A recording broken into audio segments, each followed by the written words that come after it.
If you have never understood Buddhism, the reason is almost never what you think. It is not that the teaching is too subtle, or that you are missing some quality others have. Most of what you have heard about it reached you in the wrong order. Nothing is wrong with you. The whole of it is still waiting, intact. So let your shoulders drop. Let the breath you have been half holding leave you. For the next few hours, you are going to hear Buddhism the way it was first spoken, when it was still a quiet man on a road, saying what he had found to other tired people. You will meet him at the edge of a river, the night he almost died. You will hear what he actually meant by suffering, which is not what they told you at school. Somewhere along the way, the word for the quiet restlessness that has been running underneath your wanting for years will be given to you. And you will come, eventually, to a fire that goes out and a path that loops back on itself so that beginning anywhere is already beginning everywhere.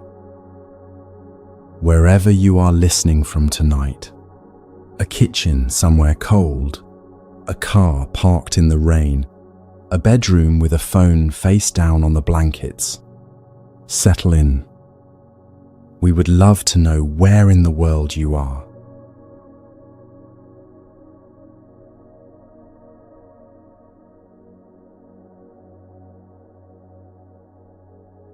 Wherever you are, notice the small weight of the day you have been carrying, the hour that would not end, the message you have been refreshing, the thought you have been pacing around for days without managing to set down, the conversation you keep having in your head with someone who is not in the room.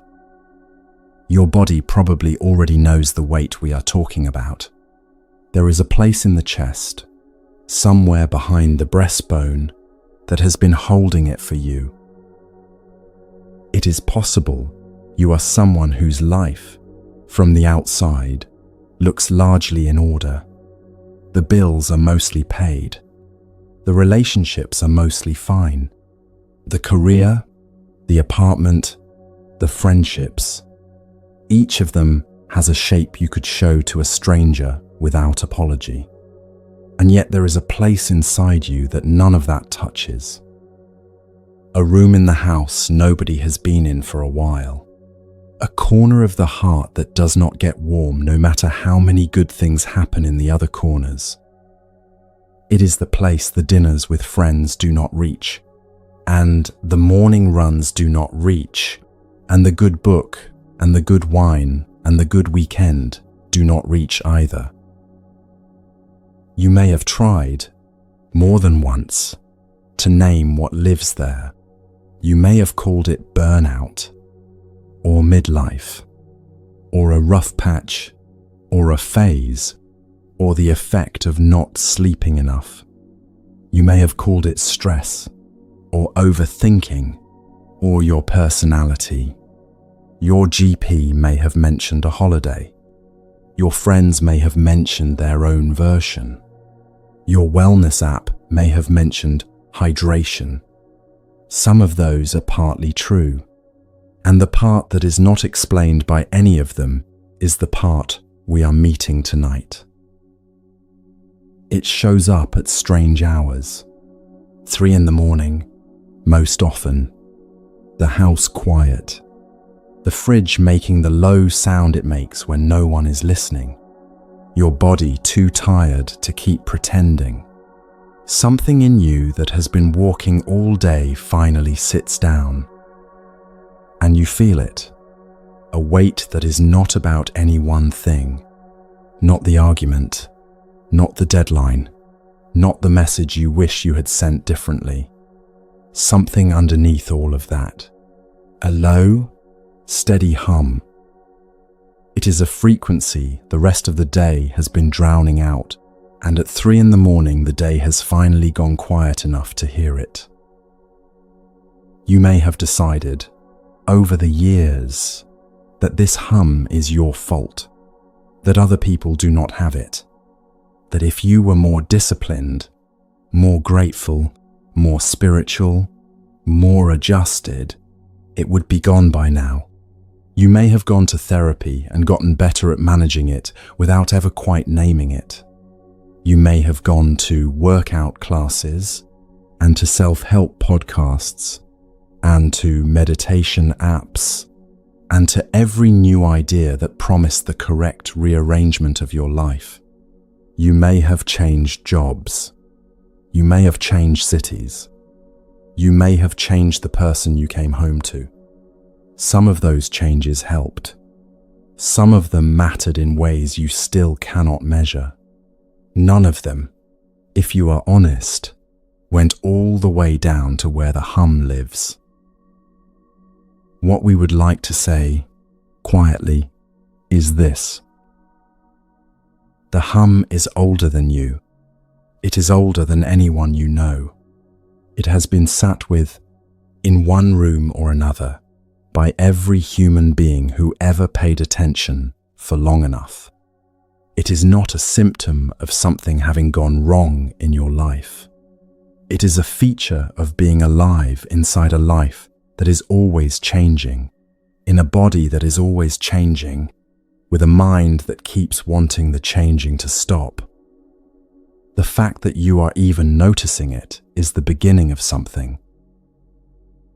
A long time ago, in a country whose name you would have to look up, a man who had every comfort of his era sat down one afternoon and realized, in a direct and simple way, that everything he had was subject to change. His father was getting older. His friends were getting older. The beautiful things in his house would someday not be beautiful. The healthy people around him would not always be healthy. The child he loved would grow up and be a different person. And he himself, the one sitting there noticing, was also subject to all of it. This recognition did not come to him as a philosophical proposition. It came the way it is coming to you tonight, as a quiet, inescapable feeling that something in the structure of the ordinary life he had been leading did not quite hold together. He could have done what most of us do when this feeling arrives.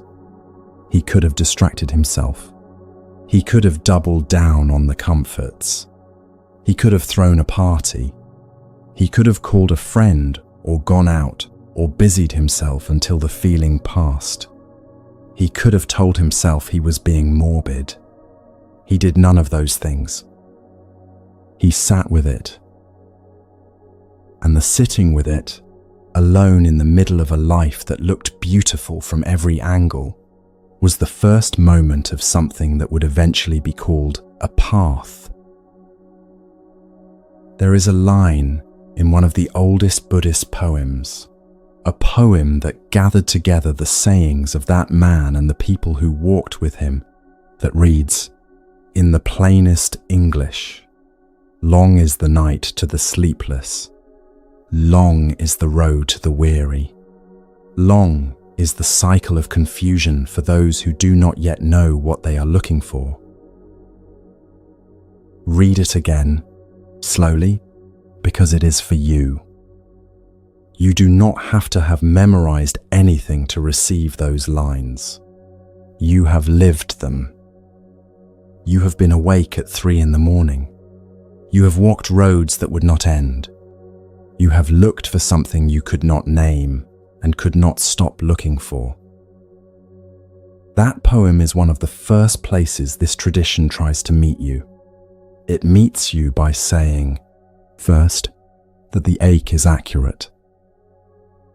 Here is the strange gift the tradition is going to give you, right at the beginning. It is not going to tell you the ache is a mistake you should get rid of. It is going to tell you the ache is a kind of correctly functioning instrument. Something in you has been picking up a real signal. The signal says, the way I have been trying to build my life is not a stable place to stand. The signal says, there is a gap between the surface of my life and the ground of it, and no amount of rearranging the surface is going to close the gap. That is the truth the signal has been carrying. And then, in the next breath, the tradition says something else that almost no one teaches clearly in the first hour. Something in you is also right. The part of you that wakes up at 3 a.m. and will not be satisfied with the usual reassurances, that part is awake. It has been waiting, patiently, for the rest of you to catch up. The refusal to be talked out of it is not stubbornness. It is clarity. Something in you has known, for longer than you have been able to name it, that the usual answers are not quite the right size for the question you have been carrying. The ache and the attention are the same thing. The thing that hurts and the thing that is looking clearly at why it hurts are one function of your mind, wearing two faces. When you begin to notice the ache, you are also beginning to notice the part of you that notices. That noticing is itself the first movement of everything that comes after. There is a word for what you have been feeling. It is an ordinary word, describing an ordinary experience, which happens to have been looked at more carefully by this tradition than by almost anyone else in human history. You will meet the word in a little while. When you do, the ache stays where it is. What shifts is your posture toward it. You will be able to put it down, for the first time, without feeling that you have to apologize for it. For tonight, let us stay with the recognition. The hum has been in you. The hum has been in people for a very long time. You are, whether you know it or not, sitting in a very full room. The room includes the people who wrote the poem about the sleepless night. It includes every monk and every farmer and every parent at 3 a.m. who ever wondered why the small unhappiness would not resolve. It includes the man we are about to meet. It includes the people listening to this with you tonight. It includes you. So let us sit here for a moment longer before we begin to move.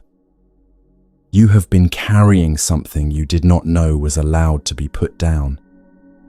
The simple fact of being told that you can put it down is, for some listeners, already the beginning of sleep. Let that happen if it wants to. The rest of what we have to say will still be here in the morning.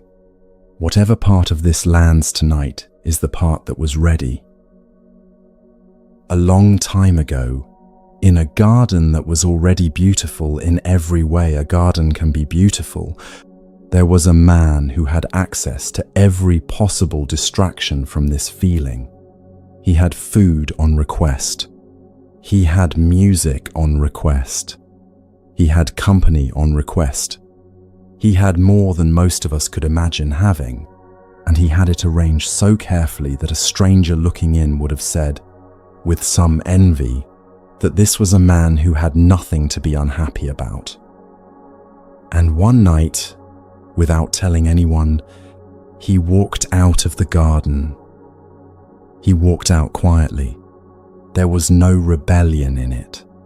He had simply realized, with the same quietness that is arriving in you now, that nothing inside those walls was going to answer the question he had begun to hear. Where he went next is one of the oldest stories in the world.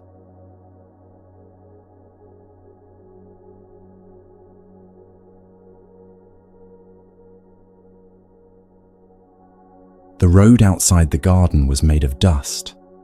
His feet had never touched dust before. The sandals he had been given were thin, and the heat of the ground came through them, and the small stones came through them, and the first night out in the open, his body did not know how to sleep. In the garden, there had been cool sheets and the small sound of water in the courtyard and a servant at the door. On the road, there was the smell of animals and the low talk of other travelers at the fire and the strangeness of being a man no one was serving. He was hungry in a way he had never been hungry. In the garden, hunger had been a signal that a meal was about to arrive.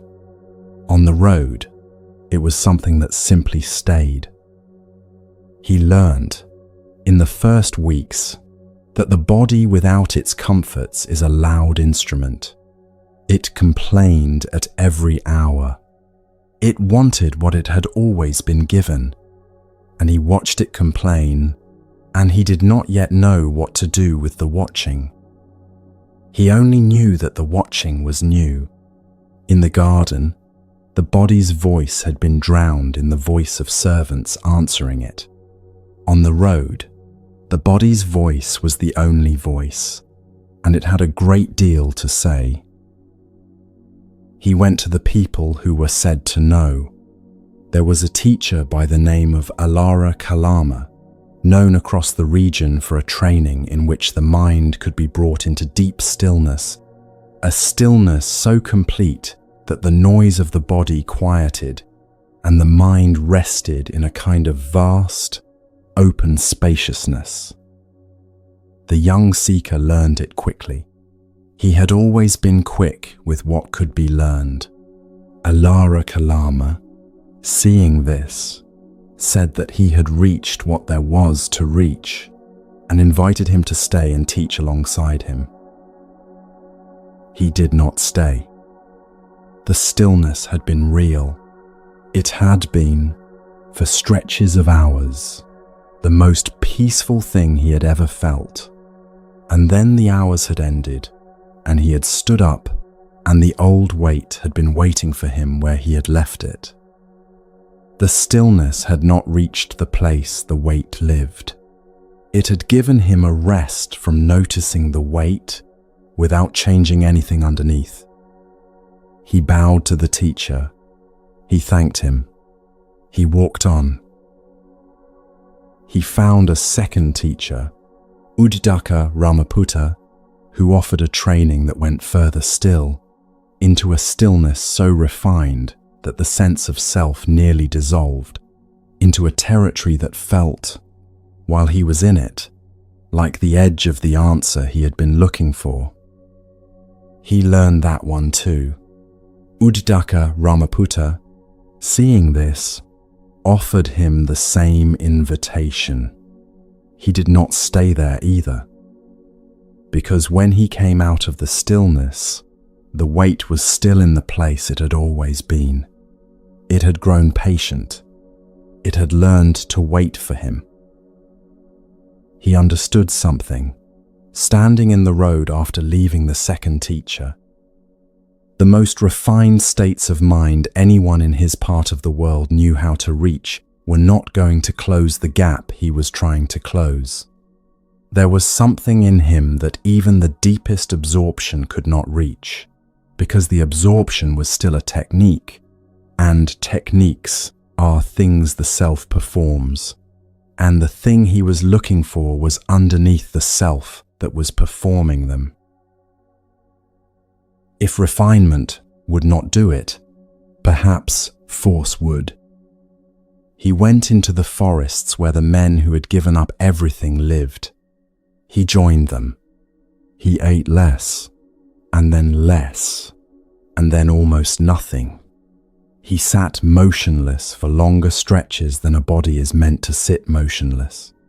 He held his breath for as long as breath could be held. He slept on thorns. He did, for 6 years, every extreme thing the ascetic traditions of that place had discovered that a human body could survive. He grew so thin that when he reached to touch his stomach, his hand found his backbone. His hair fell out in patches. His skin turned dark, and then grey, and then the color of old bark. The men he sat with began to watch him with a kind of reverence, because they had never seen anyone go this far. He became, among them, a sort of legend. Something in him was proving, with the only instrument he had, that he could take more than any of them. And still the weight did not lift. One afternoon, sitting under a tree, he fainted. When he came back to himself, slowly, he understood that he had almost died, and that the dying would have meant nothing. It would have been one more tired man giving his body to the forest. The weight he had set out to find the ground underneath would have stayed where it was, and it would have passed into another life, and another, in whatever way weight passes. He lay there for a long while, his cheek against the earth, listening to his own heart arrive slowly back into his chest. He could feel the dry leaves near his hand, and he understood, in that plain way that the body sometimes understands for the mind, that the direction he had been walking had been wrong from the beginning. It was then that a memory returned to him. A memory from when he was a boy, before the garden had walls, before the teachers, before the forest. His father had taken him to a ploughing festival, and he had been set down in the shade of a rose apple tree while the ceremony went on in the field. He had not been asked to do anything. He had not been trying to achieve anything. And sitting there in the shade of the rose apple tree, a small boy watching the dust rise from the turned earth, he had felt a stillness arrive in him without being invited. The stillness under the rose apple tree had not been produced.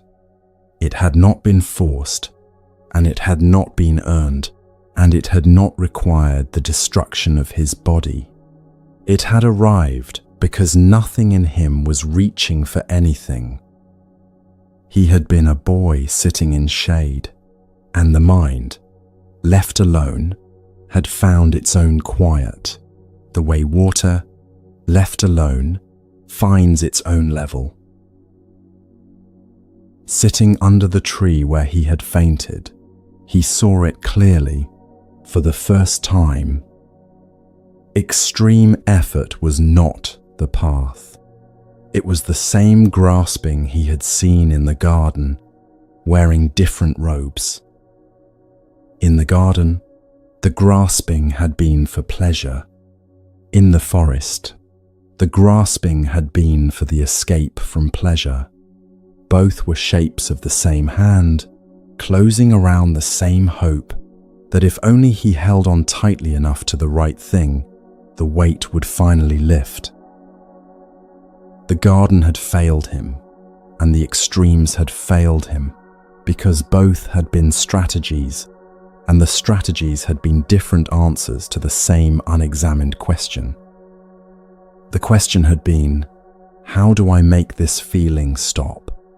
And every answer, no matter how beautiful, no matter how disciplined, no matter how refined, had been an attempt to outmaneuver something that could not be outmaneuvered. Cleverness had failed against it. Strength had failed against it. Purity had failed against it. The feeling was a signal, and the signal was waiting for a different kind of response. The signal was asking to be understood.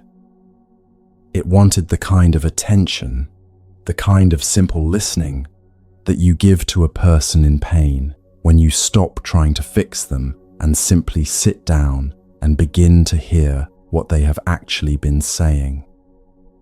Argument could not reach it. Endurance could not reach it.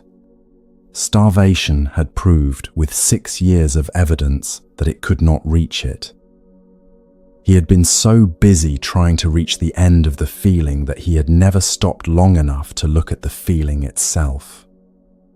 The feeling, looked at directly, was a traveler in the same house he lived in, a traveler who had been trying to tell him something for a long time, and who had only grown louder because no one had been home to hear it.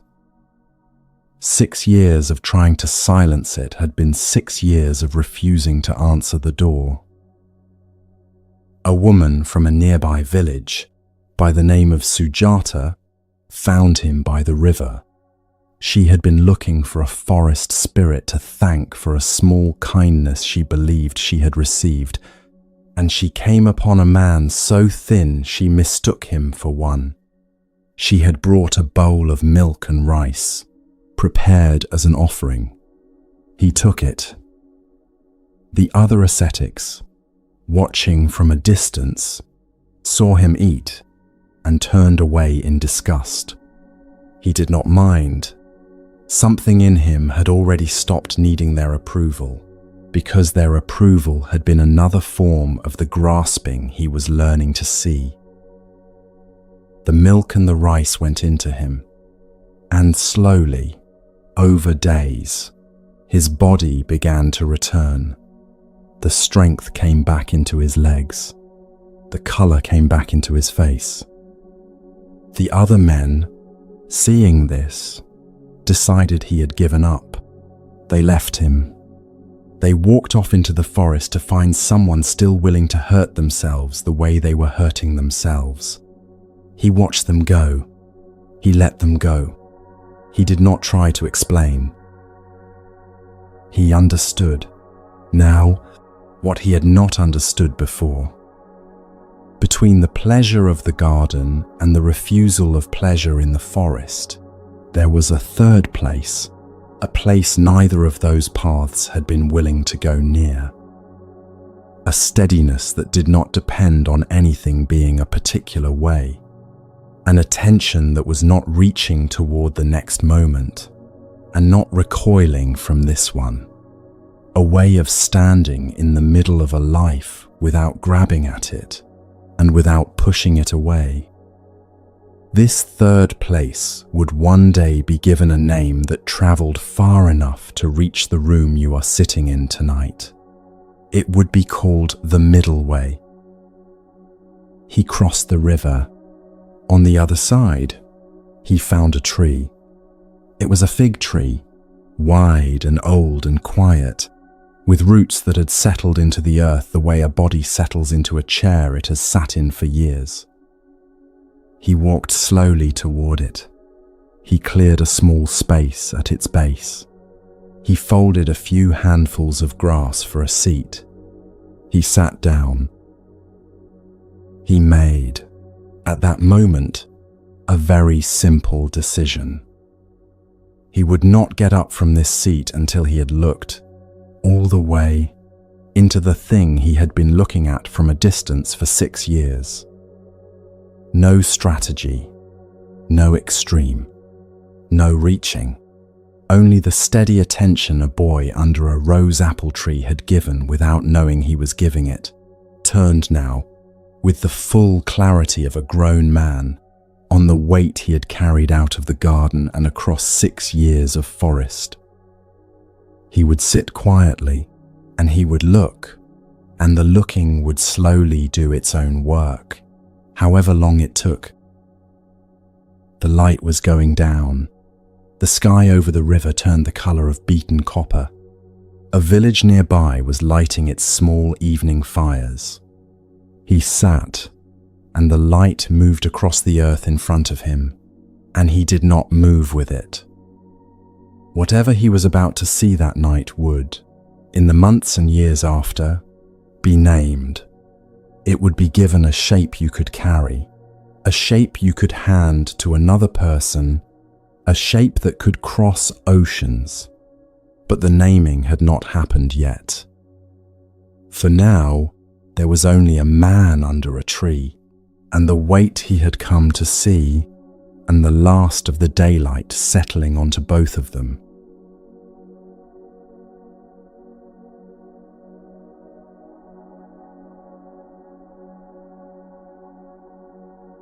By the morning under the fig tree, the man had a name for what he had been looking at for 6 years. the name would travel. It would cross oceans and be translated into languages he never spoke and be handled carelessly by thousands. And still, at the center of it, the precise thing it was pointing at would remain. That precise thing does not live in temples. It does not live in the forests he had walked. It lives in a place much closer to you. It lives in the Sunday afternoon after a wedding. The laughter has gone home, and the good wine is finished, and the flowers are already beginning to let their petals fall, and you are walking through rooms that still smell faintly of what had been alive in them the day before. It lives in the last hour of a holiday you have been looking forward to for months. The bag already half packed, the plane ticket already printed, something in you already crossing back to the life you came from. It lives in the flat quiet that arrives 3 days after the promotion, once the congratulations have stopped, and you are left with the same mind in a slightly better chair. You know the texture. You have met it all your life, and most of the time you have not had a word for it. Grief is sharper and more specific and knows what it has lost. Sadness is a weather the whole sky shares. What you are meeting in the Sunday quiet is smaller and stranger and nearer than either. A second knowing inside the first. Even as you were holding the good thing, something in you was already registering the small quiver of its changing, and that quiver, noticed or not, was the weight you carried into the evening. The name he gave it, in the language he spoke, does not translate cleanly. It is usually rendered as suffering, which is too loud, or as pain, which is too narrow. The word he used points at something quieter, more pervasive, and more honest than either. A steady, low-grade unsatisfactoriness. The quality conditioned experience has of never quite being able to hold its own weight. We will use the English word unsatisfactoriness from here because the original has been said and missaid so many times that the shape of it has started to wobble. The teaching he gave about this unsatisfactoriness was precise. It came in 3 layers, and each layer is recognizable in your own week. The first layer is the one you already know as suffering.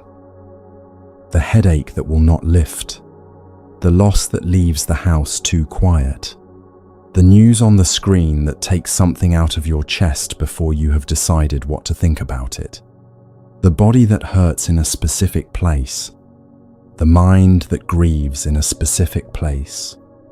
This is the plain, honest pain of being in a body in a changing world, and the tradition does not pretend it is not real. It is the first and most obvious edge of the unsatisfactoriness. Were the teaching to stop here, it would be news to no one. The second layer is less obvious and more interesting and more useful. It is the unsatisfactoriness that lives inside the things that are going well, the meal that is good and is ending, the child that is small and will grow, the friendship that is easy and is subject to distance and illness and misunderstanding and time, the song you love that will finish, the afternoon you have been waiting for that arrives and is lovely and is already leaving while you are still inside it. Every pleasant experience carries, folded invisibly into itself, the simple fact that it is not going to last. That folded fact is a weight. It is small and constant and it is part of why even the good days leave you tired. The third layer is the quietest and the most important. It is the unsatisfactoriness that lives in the very structure of a conditioned experience, regardless of whether that experience is pleasant or unpleasant or neutral. It is the subtle restlessness underneath even a calm moment, the small lean forward into what is about to happen, the mind's inability to rest in a now that is not going to be now for very long. You can feel it if you sit still and watch. There is a minute tremor underneath the stillness, a kind of hum the system makes simply by being a system that has to keep renewing itself. Every breath is also the ending of the last breath. Every moment is also the departure of the moment before. That tremor is the third face of the thing he named. If this sounds abstract, try it for 1 minute. Let the breath move as it wants to move. Put down the looking for any particular feeling. Watch for just 60 seconds what the mind does while you are not asking it to do anything. It will lean. It will lean toward the next thing, and toward the last thing, and toward a faint rechecking of whether the minute is nearly up. That leaning is the tremor. It is the sound a conditioned mind makes while it is being a conditioned mind. Almost every first introduction to this teaching goes wrong in the same place. The listener hears the 3 layers, feels them land, and arrives at the conclusion that the teacher is saying that life is bad, that even the good parts are ruined. That happiness is an illusion, and the only honest response is a kind of dignified sadness. He was not saying that. He was being precise in a way that almost no one is ever precise. Joy is joy when it arises. Love is worth having. An ordinary Tuesday has its own light. The precision was about a smaller and more useful thing. Every conditioned experience carries within it, as a feature of being conditioned, an inherent instability, a small, steady incapacity to be what we keep trying to make it be, permanent, solid, self-contained, enough. The project we have been running, for as long as we have been running anything, has been the project of making it be those things. We have been rearranging the furniture of our lives, changing the partner, changing the job, changing the city, changing the diet, changing the hair, changing the app, trying to arrive at a configuration of conditions stable enough to hold the weight we keep trying to set on it. And the configurations keep failing us because the problem was never in the arrangement. The problem was in what we were asking the arrangement to do. Here the teaching turns, quietly, from a diagnosis into something more like relief. If the unsatisfactoriness is structural, the exhausting project of rearranging is something you are allowed to set down. Conditions matter. What they cannot do is the thing you have been asking them to do. You can still change the job. You can still leave the wrong relationship. You can still move to the better city. The tradition is not asking you to become passive. It is telling you what those moves can and cannot solve. And the clarity on that point is, for a listener who has been rearranging for 30 years, the first real breath. For as long as you have been alive, part of you has been working. Part of you has been managing the conditions, improving them, arguing with them, trying to get them into a shape that would finally allow you to relax. The teaching is not calling that part of you a fool. It is telling that part, with great tenderness, that the job it has been doing is not the job that will end the ache. The ache is waiting on a different kind of seeing. Something in you, hearing this clearly, exhales in a way the body has been wanting to exhale for years. There is a story the tradition tells about this very moment. A monk named Malunkyaputta came to the Buddha with a list of metaphysical questions that had been bothering him for years. Is the world eternal? Is it not eternal? Is the self the same as the body? Is the self different from the body? The kind of questions that a bright, restless mind will chase through every hour of its life without ever touching the edge of any of them. They make you feel for a few minutes as if you are doing the real work. He told the Buddha, with some heat, that if the Buddha could not answer these questions, he would leave the training. The Buddha did not answer the questions. Instead, he offered an image. Imagine a man, he said, who has been struck by a poisoned arrow. His friends bring a doctor. The doctor bends to pull the arrow out, and the wounded man says, "Wait, I will not have this arrow pulled until I know who shot it. I will not have this arrow pulled until I know what kind of wood the arrow was made of. I will not have this arrow pulled until I know the name of the village the archer came from." That man, the Buddha said, would die before any of his questions were answered. Some of those questions had answers. Some of them were even interesting. The point of the image lay somewhere else. There was an arrow in the wounded man, and the arrow was the thing the unsatisfactoriness actually was, and anything that distracted from the pulling of the arrow, however clever, was a kind of siding with the suffering instead of the ending of it. You have been the man with the arrow. You have been asking, instead of pulling, why did this happen to me? Whose fault is it? What does it say about me that it keeps happening? Will it happen again? When will the real answer arrive? These questions have their place, and the tradition is not squeamish about them. It is simply, with great kindness, pointing at the arrow while you are asking about the archer. Come back, for a moment, to the Sunday afternoon. The wedding is over. The house is empty.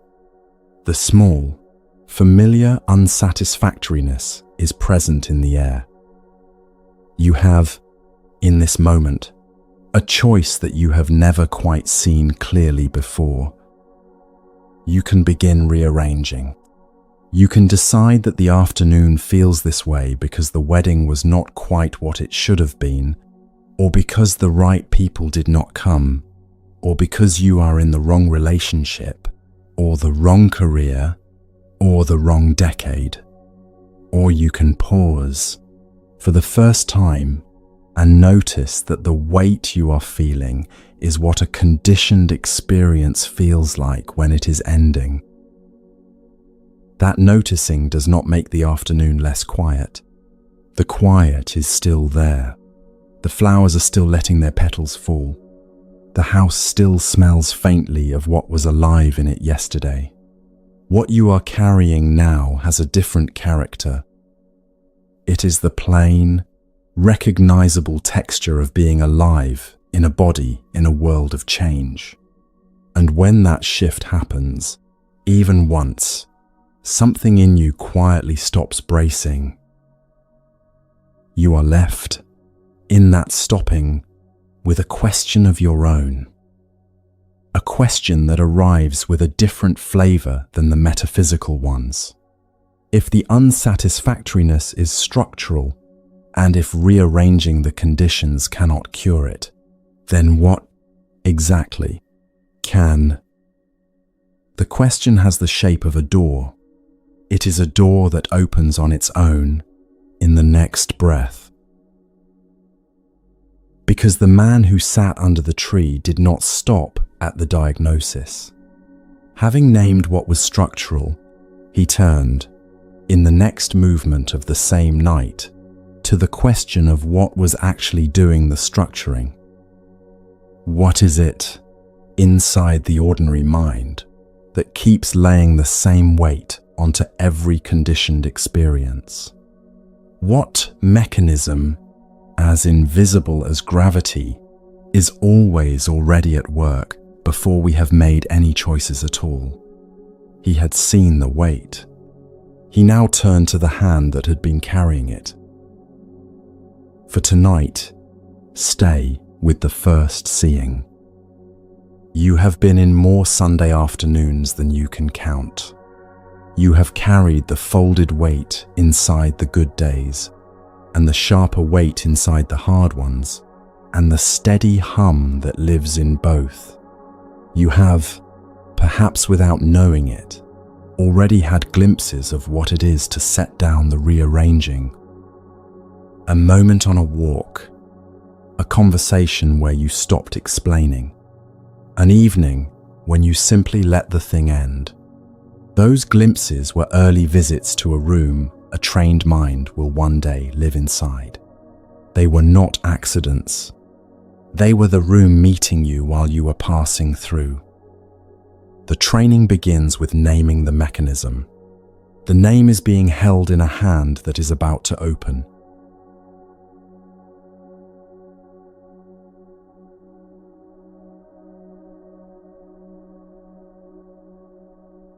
The hand opens. The name inside the hand is a word you already know before he offers it, because you have felt it in your own body 1,000 times. In the language he spoke, it is tanha. In English, it is thirst. Thirst is a quality of the mind.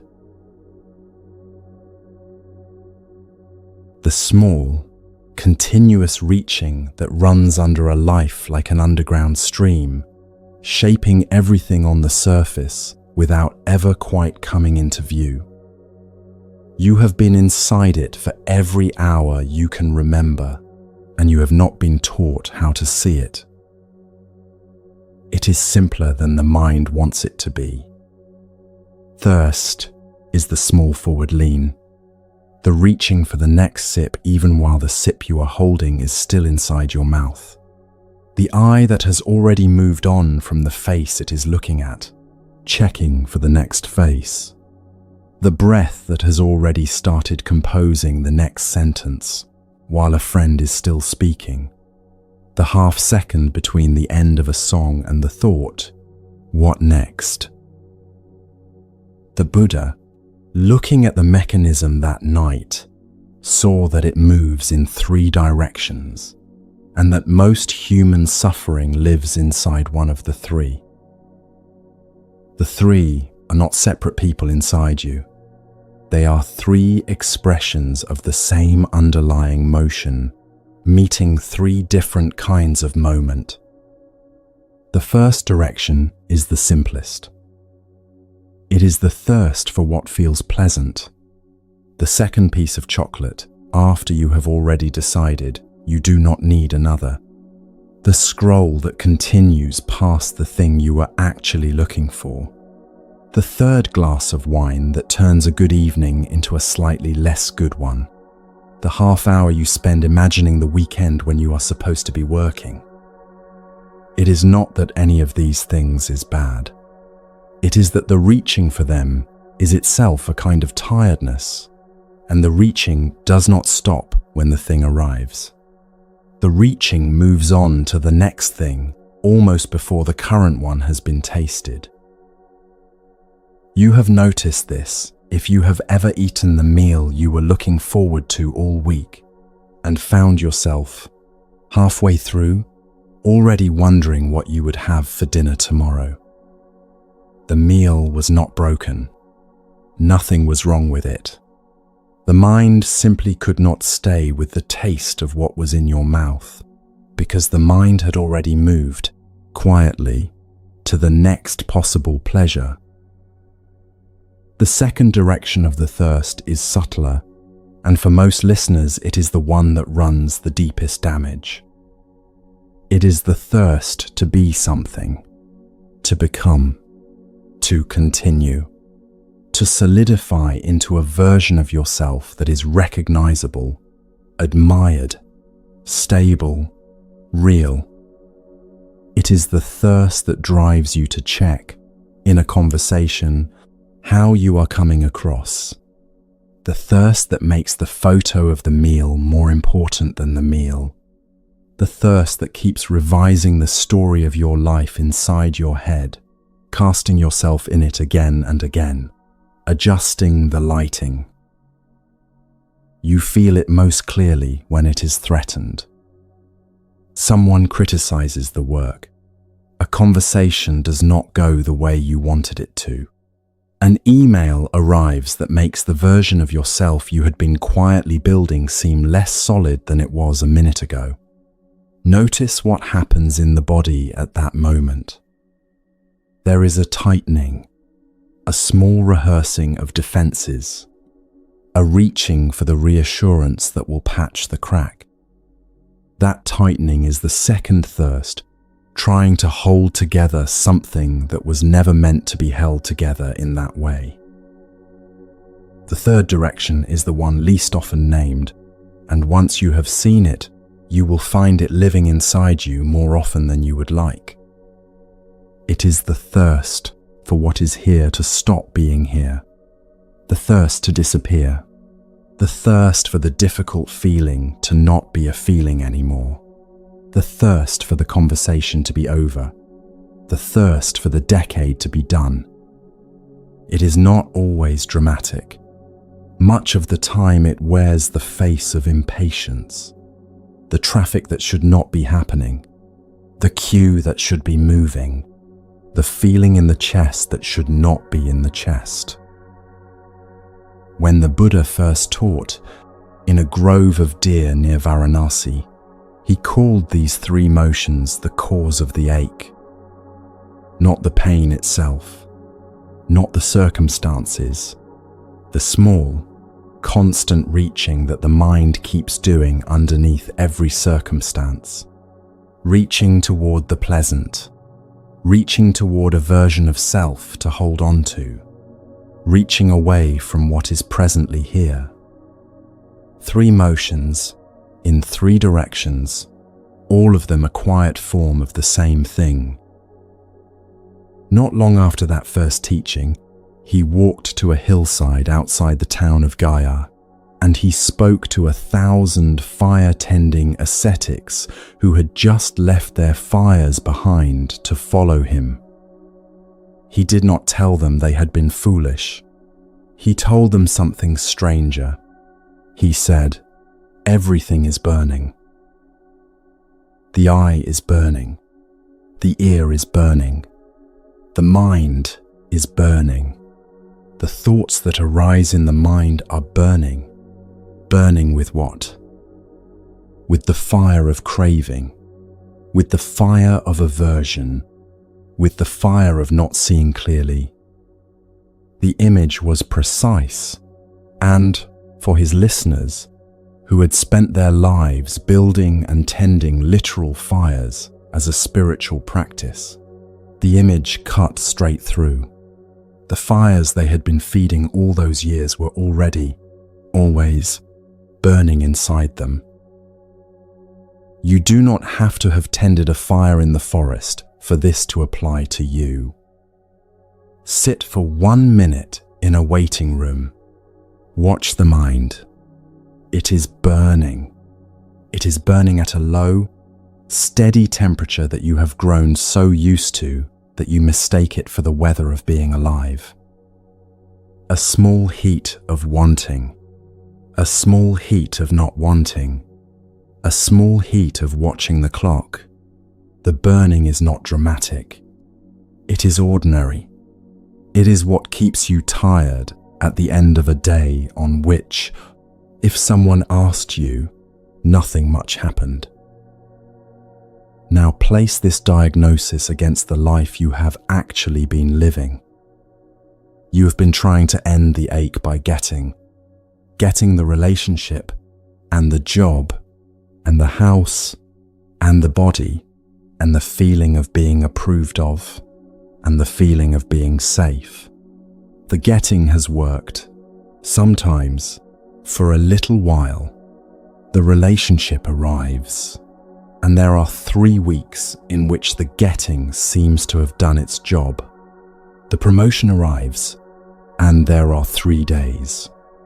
The good meal ends, and there are 3 bites. Something you may have spent a long time pretending not to notice is that the period of having it is always shorter than the period of having wanted it. That is not a flaw in you. That is the mechanism showing you what it is. Every arrival contains, already folded into it, the seed of the next reaching. The mind that was reaching for this is the same mind that, the moment this is secured, begins reaching for the next thing. The reaching is not a response to the absence. The reaching is the habit of the mind. The absence is the story the mind tells itself to justify the reaching it was going to do anyway. Let the weight of this settle for a moment. For your entire life, you have believed that if you could just get the right thing to stay, the reaching would stop. The teaching is telling you, with no unkindness, that the reaching was never going to stop by getting. The reaching is what the mind does.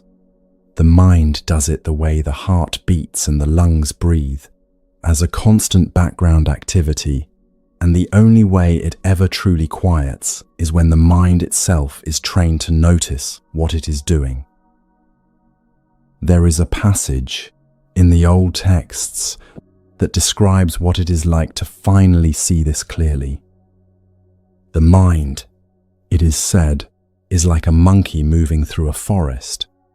It does not pause. It lets go of one branch only by taking hold of the next. For as long as it can see a branch within reach, it will move toward that branch. It cannot be still, not because stillness is forbidden, but because the habit of reaching is so deep that the monkey does not know how to do anything else. You have been the monkey for as long as you have been alive. You have moved from branch to branch so continuously that you have never quite stopped long enough to notice the reaching itself. You have noticed the branches.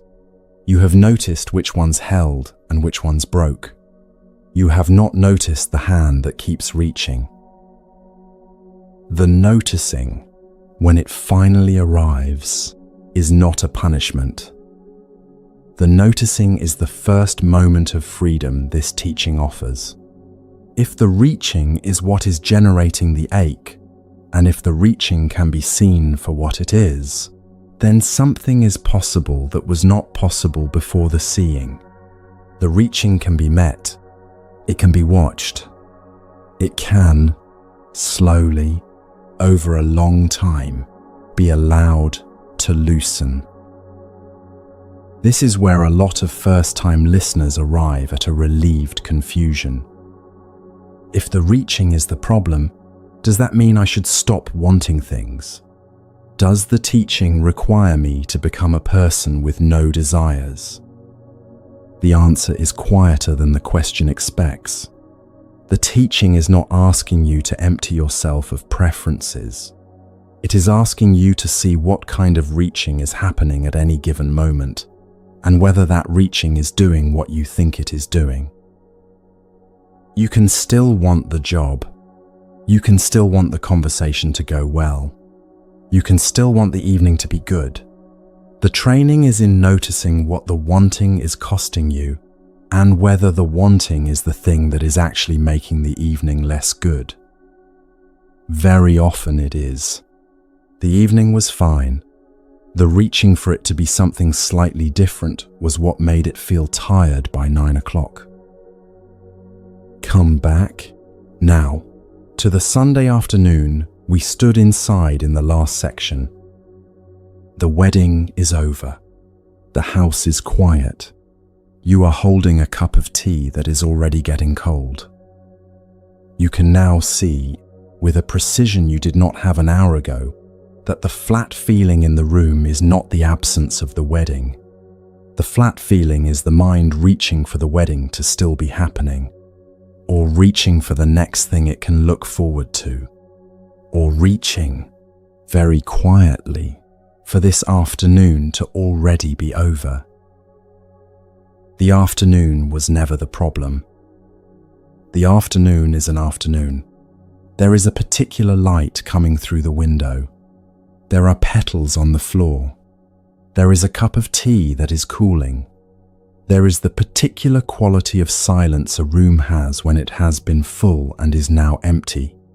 There is your own breathing, which is going to continue whether or not you pay attention to it. When the reaching softens, even a little, what is left is an ordinary Sunday afternoon, which turns out to be a completely livable thing. This is the quiet good news inside the teaching about thirst. The ache has been generated by something. The something is not outside you. The something is not the circumstances. The something is a motion of mind that has been running you for a long time, and a motion of mind is the kind of thing that can be trained. Slowly, gently, over years, if needed. The training is the whole of the rest of the path. Before we walk further, there is one more distinction to draw. Because if you hear what has been said so far and take it at face value, you might conclude that every unpleasant feeling in your life is your fault for reaching. That is not what is being said. Some of the hard things that have happened to you were not generated by your reaching. The illness, the loss, the betrayal, the thing no one should have had to live through. The tradition is not going to tell you those were your responsibility. What the tradition is going to tell you is something more careful and more useful.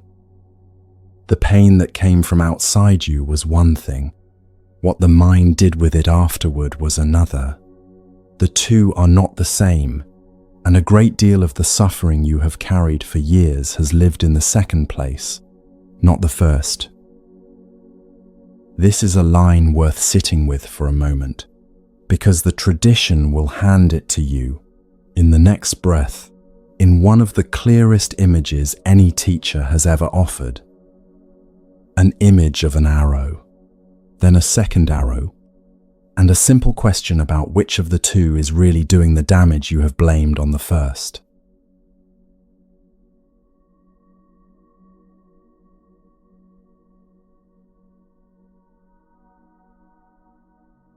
The arrow arrives.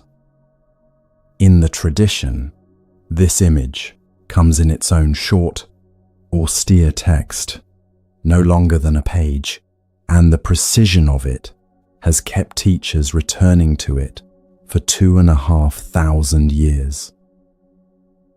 The Buddha said, an untrained person, when they are struck by a painful feeling, weeps, beats their chest, and falls into bewilderment.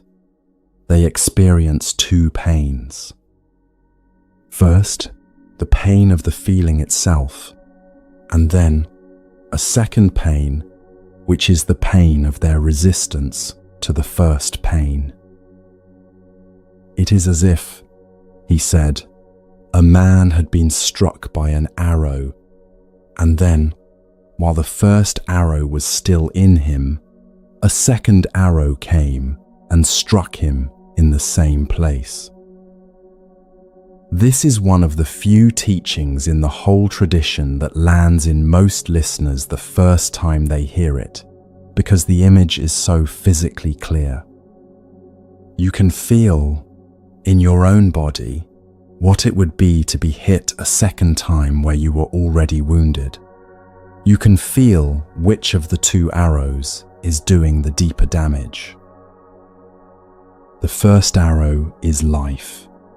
The first arrow is the thing that arrived. The headache, the phone call with bad news, the argument that ended badly, the ache in the chest that arrived on a Tuesday morning for no reason you can name. The first arrow lands, and something in the body registers it, and it hurts. This part of the pain is not negotiable. The tradition will not try to tell you that the first arrow is an illusion. The second arrow is what the mind does with the first one. The second arrow is the phrase that arrives after the sensation. Why is this happening to me? I cannot take this. This is never going to stop. It is always going to be like this. I must have done something to deserve this. Other people do not have to deal with this. The second arrow is the whole cloud of thought that begins to gather around the first pain, sometimes within seconds of the first pain arriving, sometimes so fast you do not notice the first one as a thing separate from the second. And yet they are entirely separate. The first arrow is a sensation. The second arrow is a story. The first arrow is what is actually happening in this moment. The second arrow is what the mind is building on top of it. The first arrow lasts as long as the sensation lasts, which is often far shorter than you would think. The second arrow can last for decades. Look at your own week. You had a difficult conversation on Monday. The actual conversation was 12 minutes long. The difficulty, as you lived it in your body, was acute for about those 12 minutes. Now count the hours you have spent since Monday, replaying the conversation, wording your response differently in your head, wondering what they meant by the sentence at minute 9, deciding how you will behave when you next see them, deciding whether you will say something, deciding you will not, deciding you will. Those hours are the second arrow. The 12 minutes were real. Life produced those. The 30 hours that followed were produced by the mind. They are not less painful for being mind-produced. In fact, they are usually more painful because they continue after the circumstance has ended, and they shape the nervous system, and they arrive again the next time anything even slightly similar happens. This is not the same as saying the 30 hours were your fault. The mind does what it learned to do a long time ago, usually before you had any say in the matter. Someone raised you. Someone was not always patient when they raised you. Someone taught you, by example, that when the first arrow lands, you should tense and rehearse and solve and fortify. The second arrow habit is a survival response that served you somewhere, probably before you were old enough to understand it. It is not a moral failure. It is a pattern. Patterns can be seen, and what can be seen can begin to loosen. That, all by itself, is already worth much of the rest of this training. Sit with a simple example. You wake up with a headache. That is the first arrow. Within a few seconds, almost without your choosing it, the second arrow begins to arrive. This is going to ruin the day. I cannot do the meeting like this. Why do I keep getting these? I must be dehydrated. I must be stressed. I must be dying. The meeting is going to be terrible. They are going to notice I am not myself. I am going to lose the account. By the time the kettle has boiled, the headache is still present, and so is a forecast of disaster that has nothing to do with the headache and everything to do with the habit of adding the second arrow. Now try a small experiment. Notice, if you can, the moment the second arrow arrives. You do not have to fight it. You do not have to believe it. You do not even have to argue with it. You only have to notice, with a friendly clarity, that it has arrived and that it is an arrow distinct from the first one. That noticing changes something small and important. For a moment, the pain of the headache is available to you as the pain of the headache. No forecast, no catastrophe, just a specific sensation in a specific region of the head, lasting for the length of time that this particular headache is going to last. You may be surprised to find how much more bearable the first arrow is when it is alone. The body can tolerate an enormous amount of sensation when the mind is not layering interpretation on top of it. What overwhelms you, most days, is not the size of the sensation. It is the size of the story you have built around the sensation. The tradition has a plain way of putting this. Pain is inevitable. Suffering is optional. Those two sentences are often quoted carelessly and can sound glib and sometimes land on people who are in real pain in a way that feels dismissive. Heard precisely, they do not mean that. They mean that there is one thing that comes to you from outside, which is the sensation, the event, the loss, the condition. And there is another thing that is produced inside, in response, which is the story you build about what the first thing means. The first thing you cannot always choose. The second thing, slowly, through training, you can begin to. There is a quiet radicalism in that sentence. For most of your life, you have believed that your suffering was caused by what happened to you. You have believed that if only the circumstances had been different, your inner life would have been different. The tradition is not contradicting that entirely.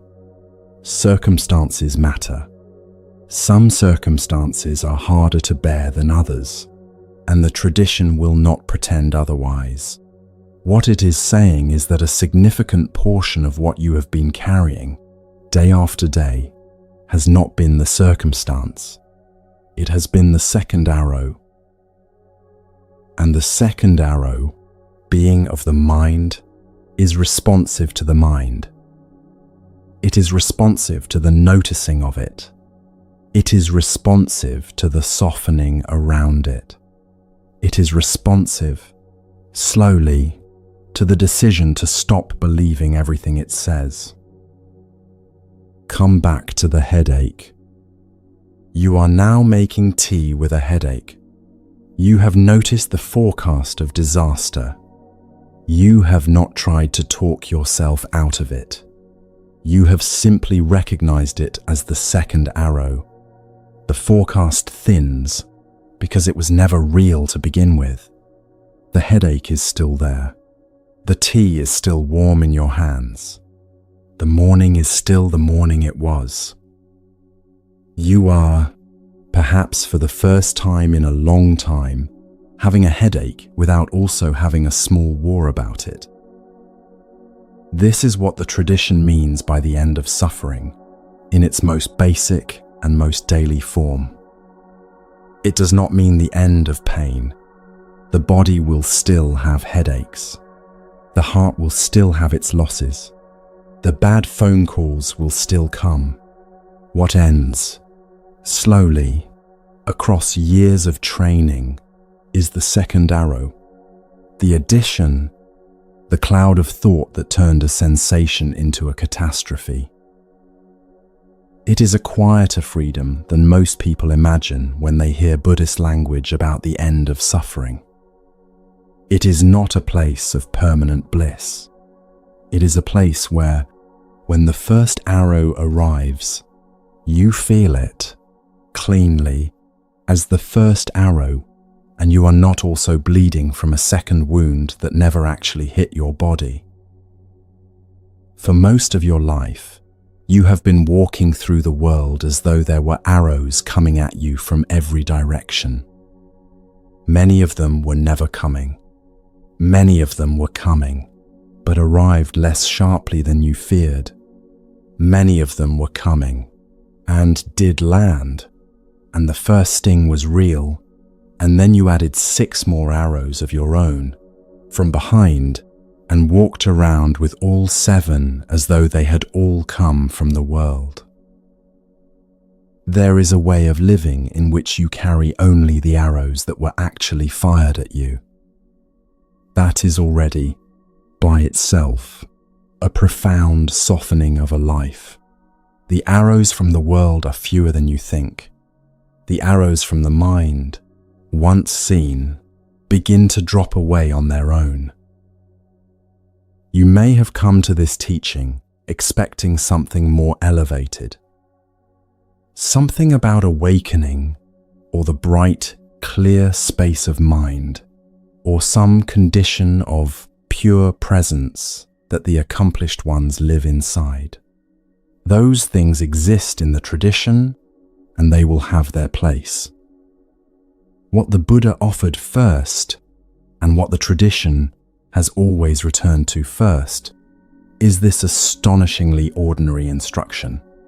When life fires its arrow, feel the arrow. Do not shoot yourself with a second one.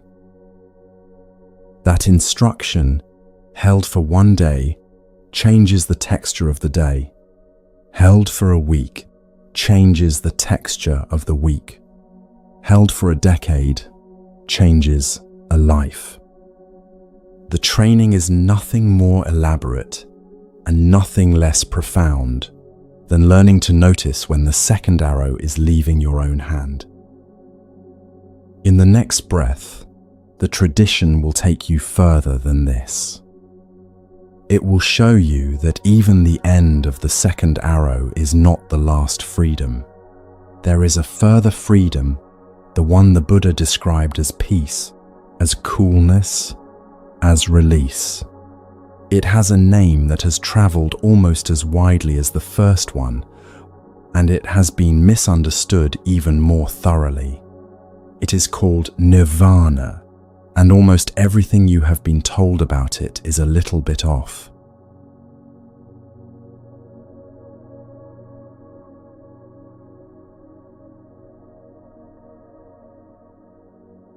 The word arrives with a weight you did not place on it.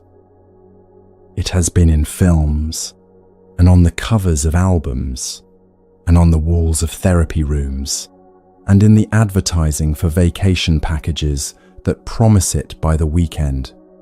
By the time you meet it in a Buddhist context, it has already been coated with other people's associations.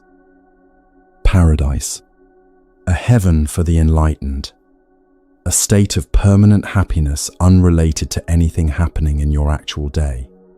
Something you get to if you sit on enough cushions.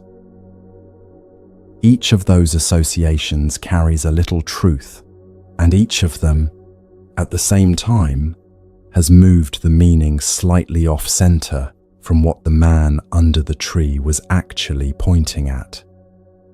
The word in the old texts is not a travel brochure. It is not a description of an altered state that descends on you after enough effort. It is a clinical, almost physical term, and the physicality of it is what has been lost in translation. Set almost all of that down.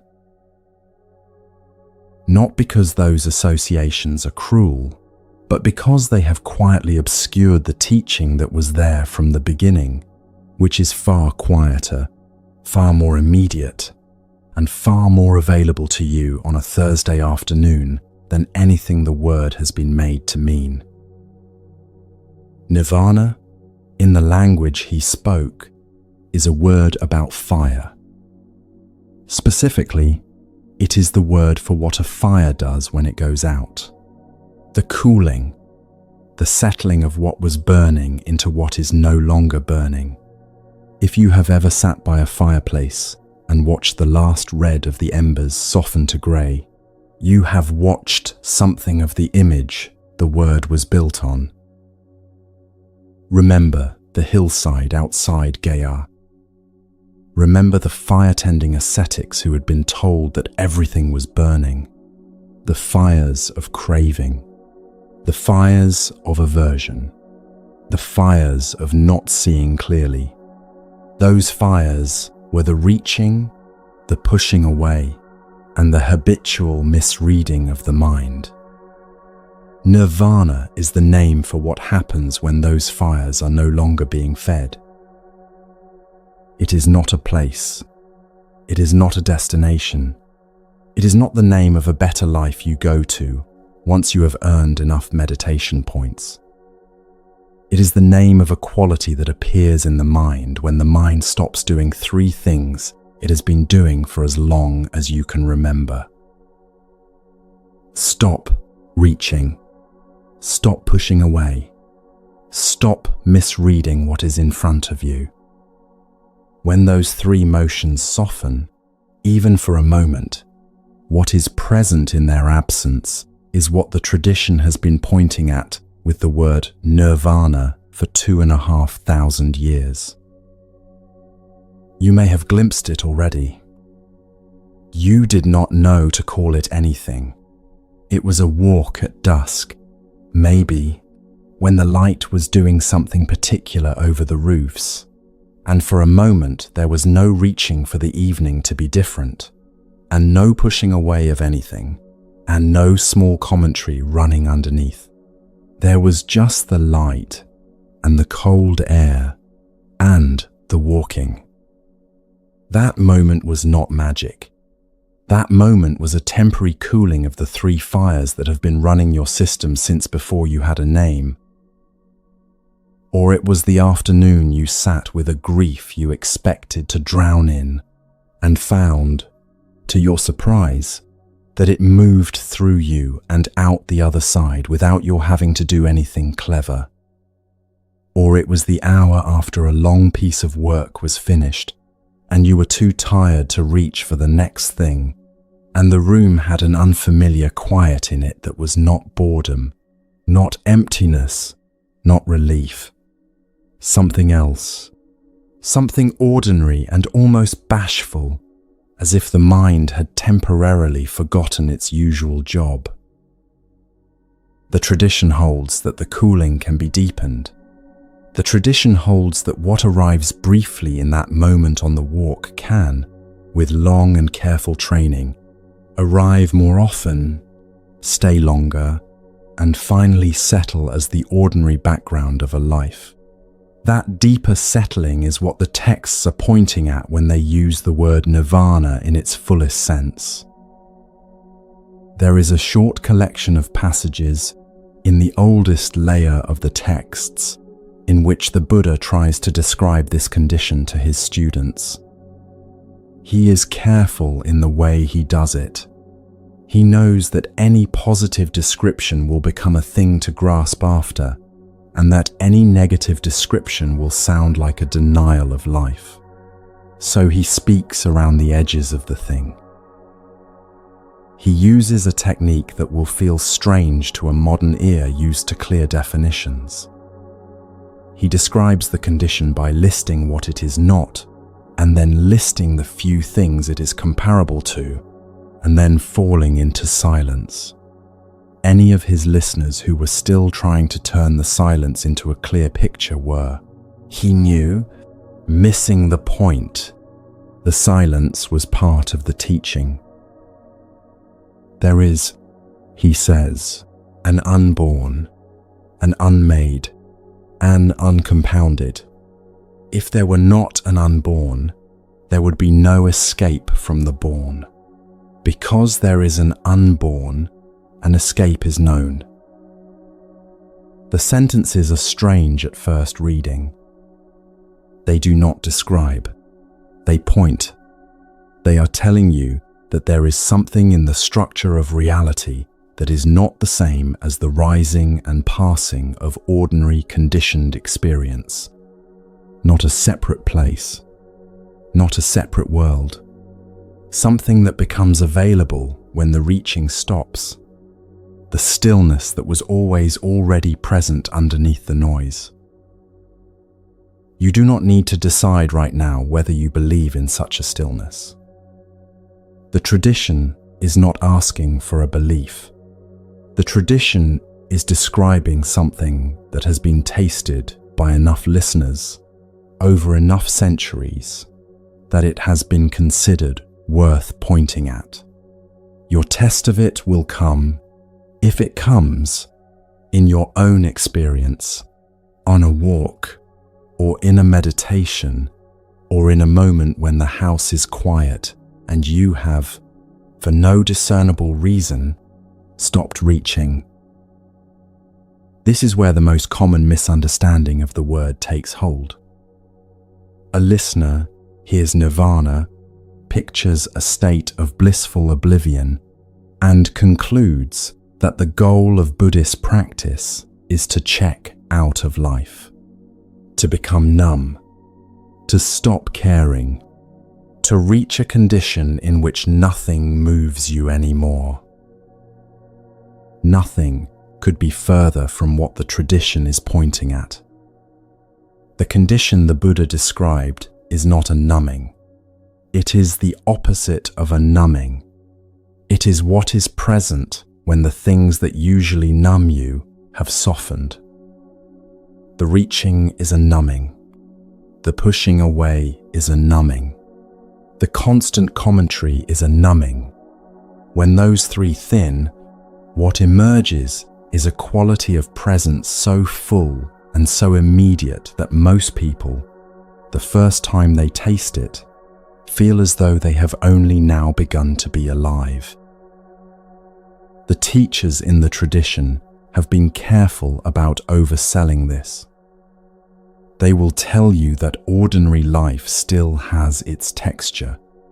A body is still a body. A meal still tastes like a meal. Pain still arrives in the shape of pain. What is different is that the second arrow no longer lands, and the reaching no longer runs underneath every moment, and the pushing away no longer arrives before the experience itself. The texture of life becomes itself.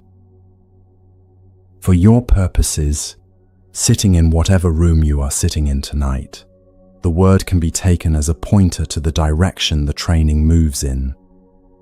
Each time you notice the second arrow and let it drop, the fires are, for that moment, less fed.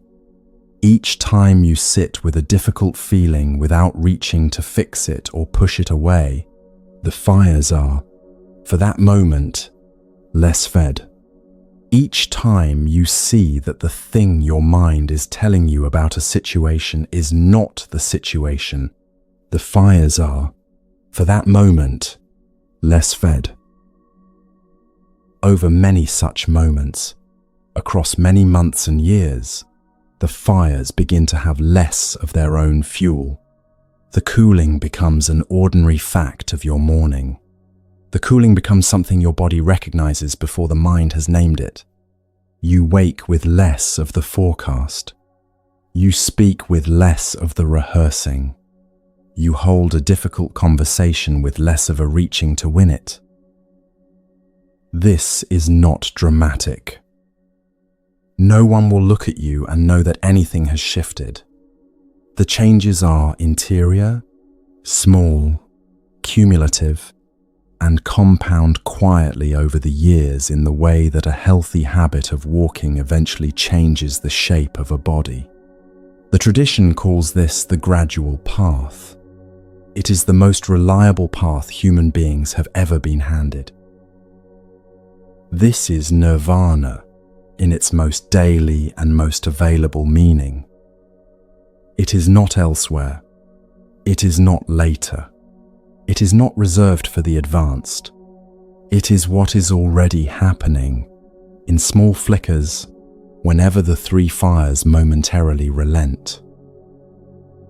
There is a story about the Buddha meeting a skeptic who asked him, after his awakening, what he had become. "Are you a god?" the man asked. "Are you an angel? Are you a spirit?" The Buddha said no to each. Finally, the man asked, "Then what are you?" And the Buddha said, "I am awake." The answer is often quoted and often heard as mystical, as though he were claiming some rarefied status. He was not. The word he used was the plainest word he could have chosen. It was the same word you would use about a child who has just opened their eyes in the morning. The condition he was describing was not elsewhere and not elevated. It was the ordinary waking of a mind that had stopped dreaming itself into suffering. The word awake was not a title. The word was a description. He was, more accurately than most people can claim, awake to what was actually in the room. He was not reaching for the room to be different. He was not pushing the room away. He was not running his usual script about the room. He was where he was with what was there. That is the awake condition. That is the nirvana the tradition has been pointing at.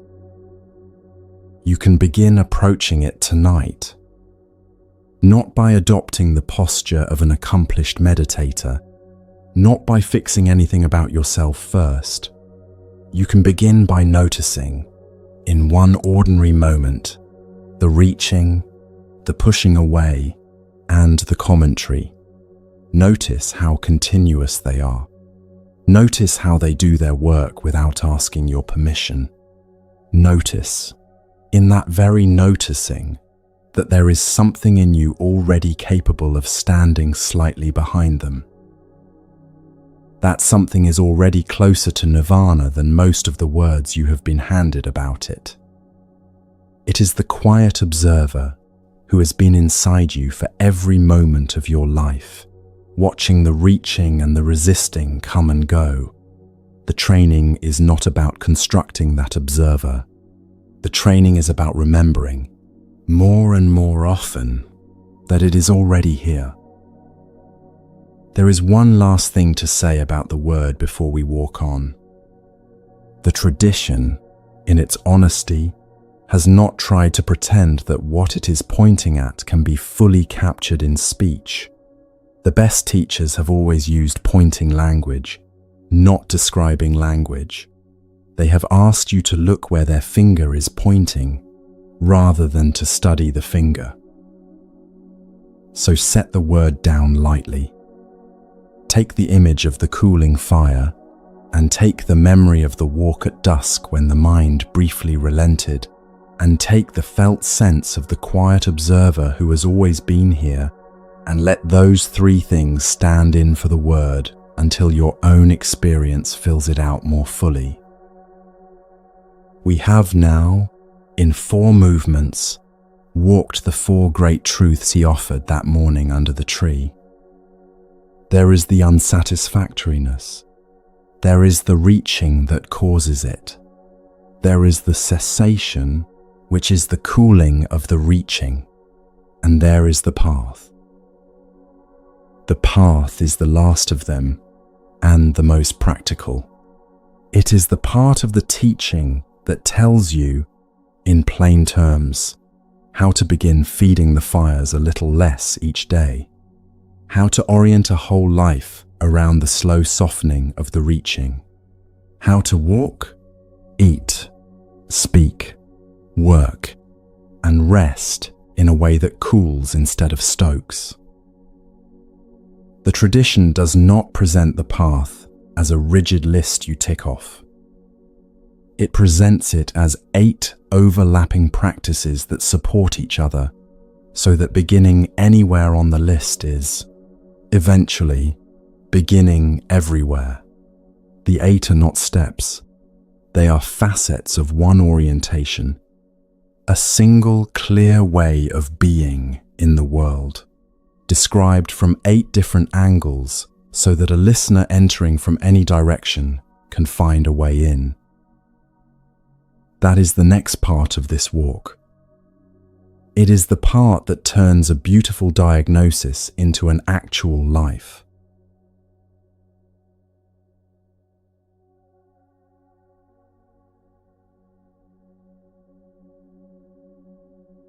A path is not a staircase. A staircase presumes an order, a numbering, a failure state where if you miss step 3, step 4 is closed to you. A path is something else entirely. A path is a direction held in the whole body, and many different feet have walked many different rhythms along it, and the direction does not depend on any particular first step. The tradition calls what he offered the eightfold path. 8 is the number of its facets, not the number of its stages. A better image than a list is a wheel with 8 spokes, every spoke turning at the same time, every spoke making the same wheel. You can put your weight on any one of the spokes, and the wheel turns. You can start from where you are. This is the first piece of good news about the path. You will not be graded on whether you began with the right one. The one that calls to you on any given day is the one you should begin with. Tomorrow it may be a different one. Next year it may be the one you cannot imagine wanting today. The wheel carries you by being walked, and the walking is not fussy about where the first footfall lands. The 8 facets have names, and the names have been translated into English with varying grace over the years. Some translations use the word right in front of each, as in right view, right intention, right speech, right action, right livelihood, right effort, right mindfulness, and right concentration. The word right has caused trouble. It sounds moralistic. It sounds like a child being corrected. The original word means something closer to skillful, fitting, appropriate, aligned with what actually reduces suffering. Hear the 8 with that softer word in place of right, and the flavor of the path changes. Skillful view, skillful intention, skillful speech, skillful action, skillful livelihood, skillful effort, skillful mindfulness, skillful concentration. Nothing here is about being a good person in the way a school report measures goodness. Everything here is about what you will actually do in the hours of a day to stop feeding the 3 fires. Skillful view is the first facet, and it is the orientation the rest of the wheel turns inside. It is the quiet recognition of what was said in the 4 great truths, that conditions cannot hold the weight you have been trying to put on them, that the reaching is what generates the ache, that the ache can be ended by training the mind that is doing the reaching, that there is a path for doing so. Skillful view is not a belief you must sign up to. It is a way of looking at your own experience that matches how the experience actually behaves when you look carefully. Skillful intention is the second.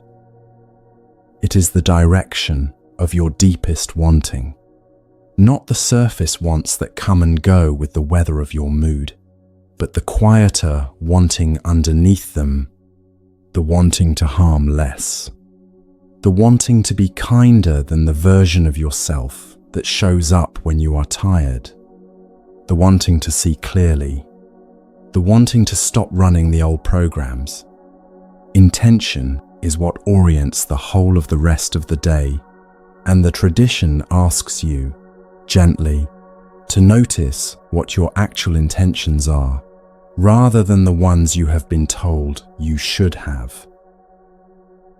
Skillful speech is where a lot of first-time listeners realize that this path is not going to let them off the hook in ordinary life.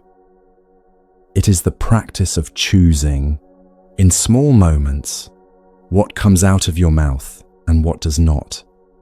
Not a vow of perfect honesty from tomorrow morning. A slow training. A noticing of when you are about to sharpen a sentence to win a point. A softening of the comments you make about people who are not in the room. A steady reduction of the gossip, the small cruelties, the unnecessary lies that you had barely noticed you were telling. Pay attention to your own speech for a single day, and you will see how much of the path lives in this facet alone. The tradition says that a life can be reshaped from speech onwards, because what you say to others and to yourself is the air that the mind breathes. Change the air, and the mind changes. This is not a metaphor. It is how minds actually work. Skillful action is speech extended into what you do with your hands and your time. It includes the precepts that have run through every Buddhist tradition for 2,500 years. Do not kill. Do not take what is not freely given. Do not cause harm in sexual conduct. Do not speak falsely. Do not cloud the mind with intoxication.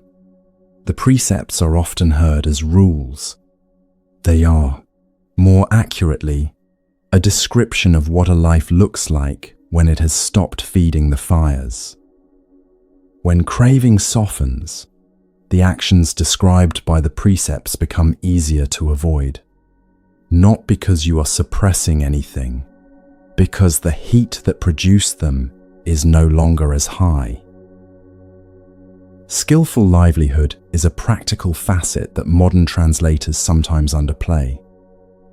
It is the recognition that how you earn your living is not separate from the path. The 8 hours a day you spend making a living shape your mind more than any meditation you do in the remaining time. If those hours are built on deception, or on causing quiet harm to people who are not in the room, or on the degradation of the world, the mind is being trained, for those hours, in the opposite direction from the one the path is pointing. The tradition does not demand that every listener leave their job tomorrow. It asks you to look, honestly, at what your work is doing to you, and whether there is a skillful direction you could, over time, move toward. Skillful effort is the facet that saves the path from becoming a rigid exercise. It is the art of knowing when to press and when to release, when to lean into the practice and when to rest, when to hold a precept firmly and when to let a small slip go and start again in the next hour. A great deal of spiritual effort is wasted in over-effort, which is itself a form of reaching, which is itself the fire the path is trying to cool. Skillful effort is effort that does not stoke the thing it is trying to reduce. You will meet this facet in your own body. You will try too hard on a Wednesday and find by Thursday you have lost the whole thread. You will then try too little on the Friday and find by Sunday you have lost it in the other direction. Over time, the body learns an effort that is neither clenched nor slack. That middle place, found and lost and found again, is skillful effort. Skillful mindfulness is the facet most listeners think of when they hear the word Buddhism, because it has been carried into many modern wellness traditions. In its original form, it is both simpler and more demanding than the pared-down version.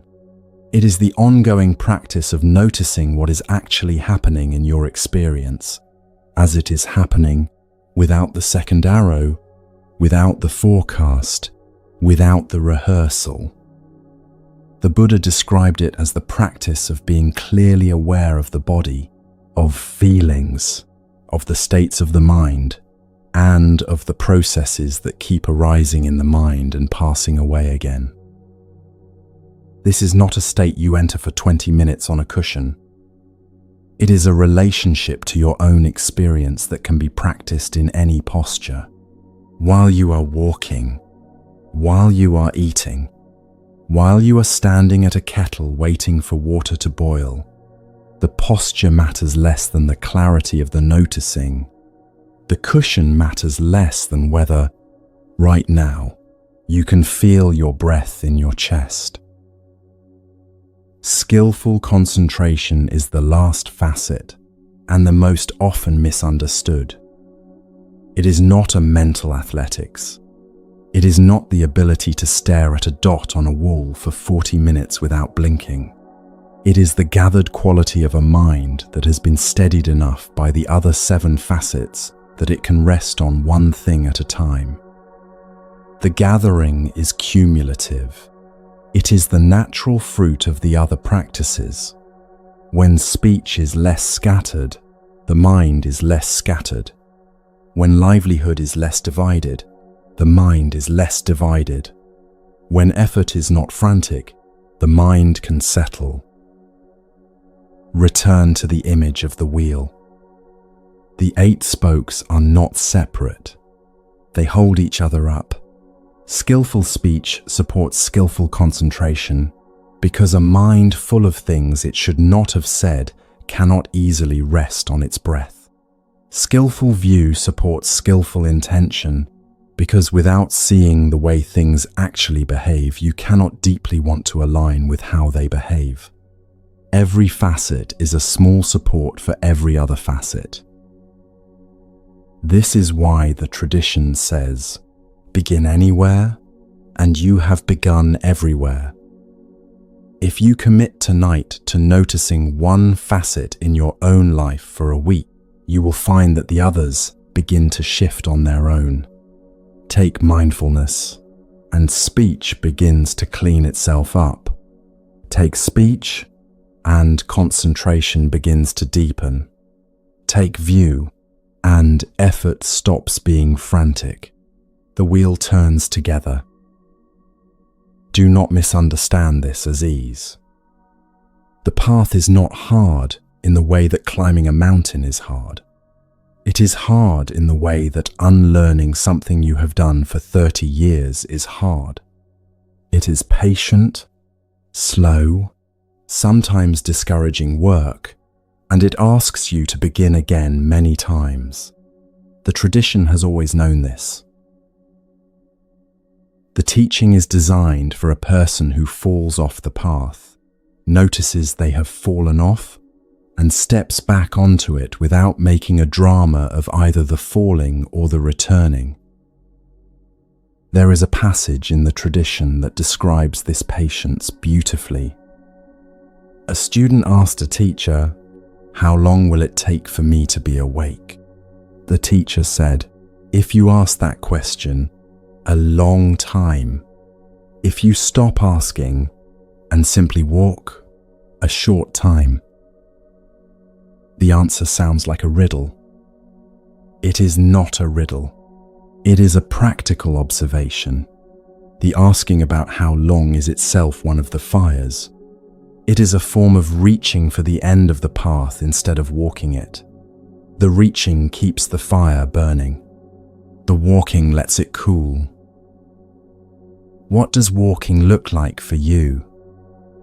It looks like a single week in which you notice what your mind is actually doing.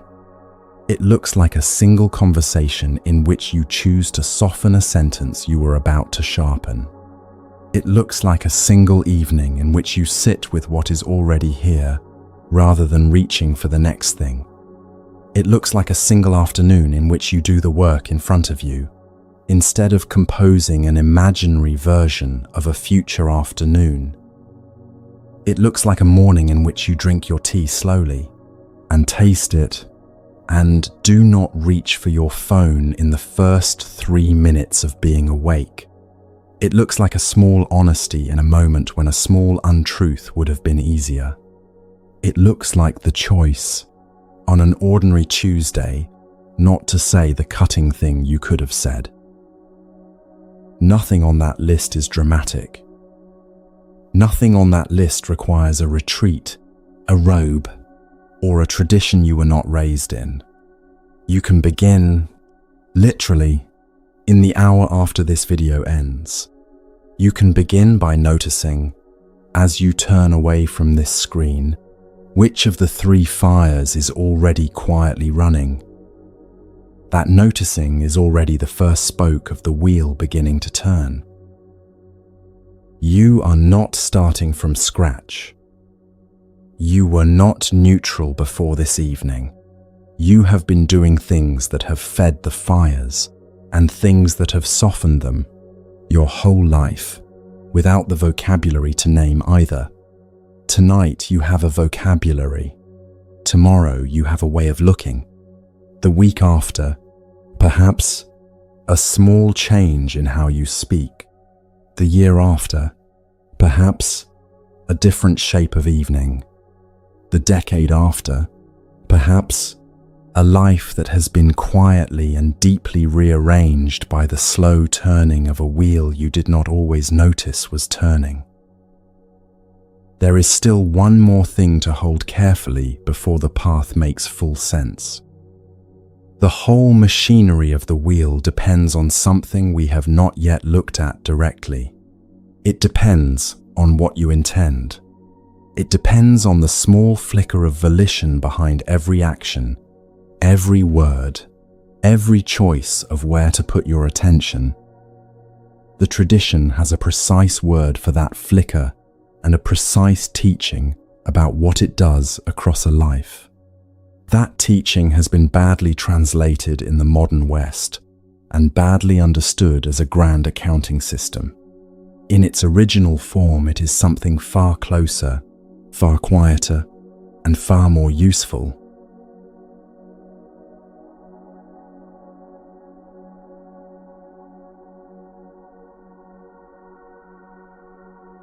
A word has been traveling toward you through all of this training, and it is time to let it land. The word is karma. Almost everything you have been told about karma is a little bit off, and some of it is off in ways that have been harmful to the people who believed it. The word has been made into an accounting system in the modern mind, a ledger in the sky tracking your deeds, a great court in the sky that rewards the good and punishes the bad, a reason that children get sick and good people lose their jobs. The tradition does not teach that. The tradition never taught that. What it taught is at once simpler and far more rigorous, and it begins with a single sentence the Buddha gave in a text called the Nibbedika Sutta. The sentence is this: "It is intention," he said, "that I call karma." That is the whole heart of the teaching in a single breath. Karma is not what happens to you. Karma is not the event. Karma is not the accident, the illness, the loss, the stroke of luck. Karma is the flicker of volition inside you that produces the actions you take. The small movement of the heart that says yes, or no, or reach, or speak, or stay silent. The tradition has a precise word for that flicker. It is called cetana, and it means intention, volition, the inward leaning toward an act that comes a fraction of a second before the act itself. This changes everything you thought karma was. It is not about the sky rewarding or punishing you. It is about what you are doing 1,000 times a day to the mind you will have tomorrow. Consider what the tradition is actually claiming here. Every time you form an intention and act on it, you leave a small residue inside yourself. The residue is the faint deepening of the groove that produced the intention. Do something cruel, and the groove for cruelty is a little easier to fall into next time. Do something kind, and the groove for kindness is a little easier to fall into next time. Over years, over decades, these grooves become the shape of the mind. What you have been practicing, moment by moment, has been slowly becoming what you are.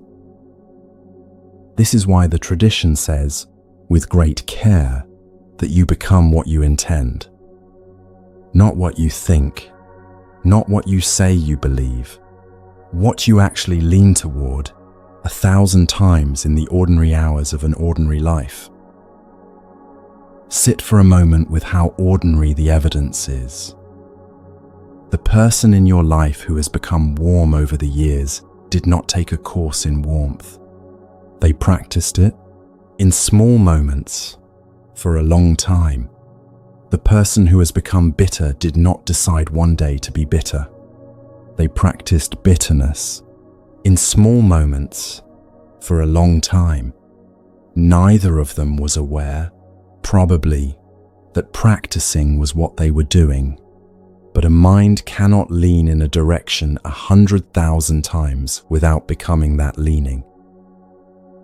This is the real teaching of karma.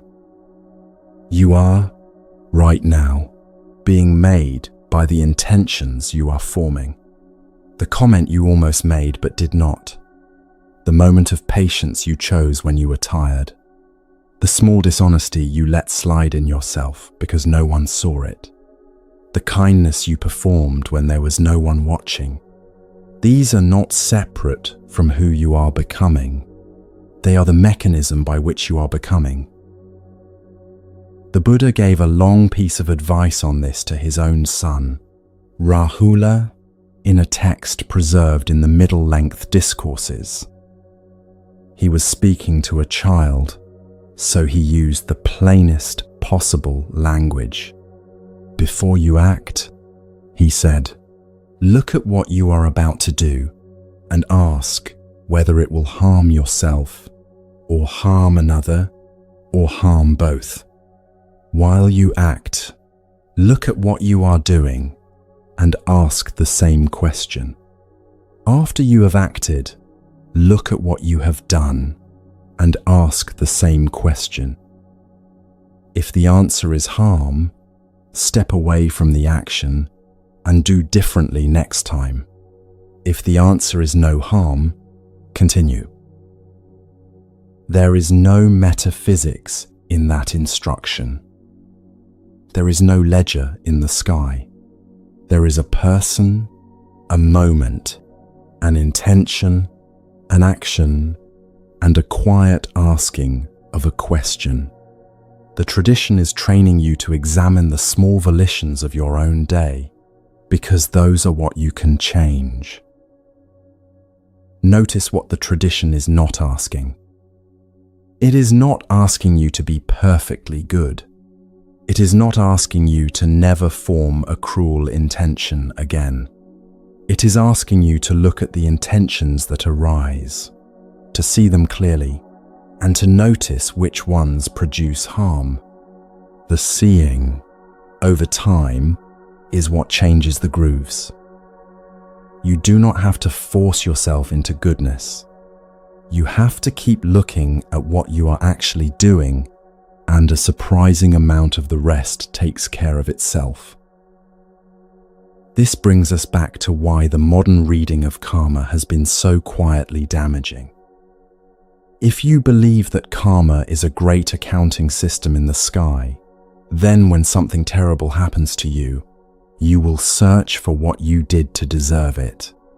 This is a wound the tradition never wanted to inflict. A child who dies of a disease did not deserve that disease. A man who loses his job in a recession is not being punished from above for a hidden sin. These framings belong to a garbled version of the teaching that has drifted a long way from what was actually taught. What the tradition actually teaches is gentler and more useful and more demanding. It teaches that the things that happen to you come from many causes, most of them not yours. The weather of a day, the state of the economy, the decisions of people you have never met, the body you were born into, the country, the century, the luck. What is yours is the small strand of intention that runs through the events. What you do with the luck, what you do with the weather, how you form an intention in response to what arrives. That strand is small, but it is the one thread in the whole tapestry that actually belongs to you. Over a life, the thread becomes a pattern, and the pattern becomes a person. You are, right now, being shaped by the 1,000 small volitions you have formed this week. The small refusal to speak honestly, the small decision to speak honestly, the small moment of reaching for a distraction, the small moment of staying with what was actually in the room, the small leaning toward resentment against someone who wronged you, the small leaning toward releasing the grip, just by a fraction, on the grievance you have been holding. None of these are dramatic. None would show up on the surface of the week if someone asked you what happened. And yet they are the real work. They are what is quietly rearranging the person you will be at 40, at 60, at the hour of your death. This is also why the tradition places intention before action in its teaching. The action is the visible part, and the action has consequences in the world, which matter. But the inner work is happening a fraction of a second before the action, in the flicker, in the setana. That is where the mind is being made. The action is the footprint. The intention is the foot. This has a practical consequence you can use. If you want to change the person you are becoming, the tradition does not ask you to change your biography, or your circumstances, or the people around you. It asks you to change the moment just before the action, to notice the flicker as it forms, and to see whether it leans toward harm or away from it, and to soften the ones that lean toward harm by the simple fact of seeing them. The seeing is itself a small act of kindness toward the future self you are in the process of becoming.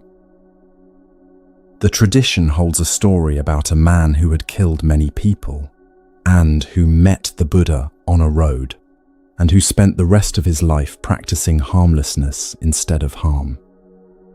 Villagers still threw stones at him when he walked through their villages as a monk, because they remembered what he had been. His past was not erased. The grooves he had worn into himself by years of killing did not vanish. What changed was the direction of every new intention he formed from that moment forward. By the end of his life, he was, by every description, a different person than the one who had walked into the forest. You are, of course, not that man. What you are trying to rewrite is smaller and quieter. A tendency to overreact when you are tired. A habit of speaking a little too sharply to the people closest to you.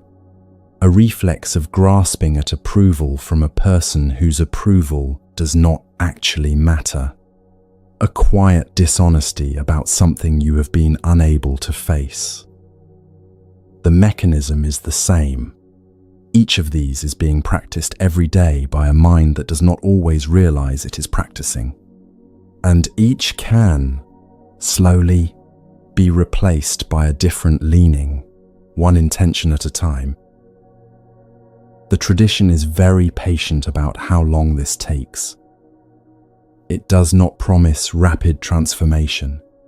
It does not promise that by noticing your intentions for a week, you will become a new person. It promises, instead, that the direction of your life, which you have some power over, will begin to shift. A year from now, perhaps, you will speak a little more kindly. A decade from now, perhaps, you will be a person who is more often at ease in your own company.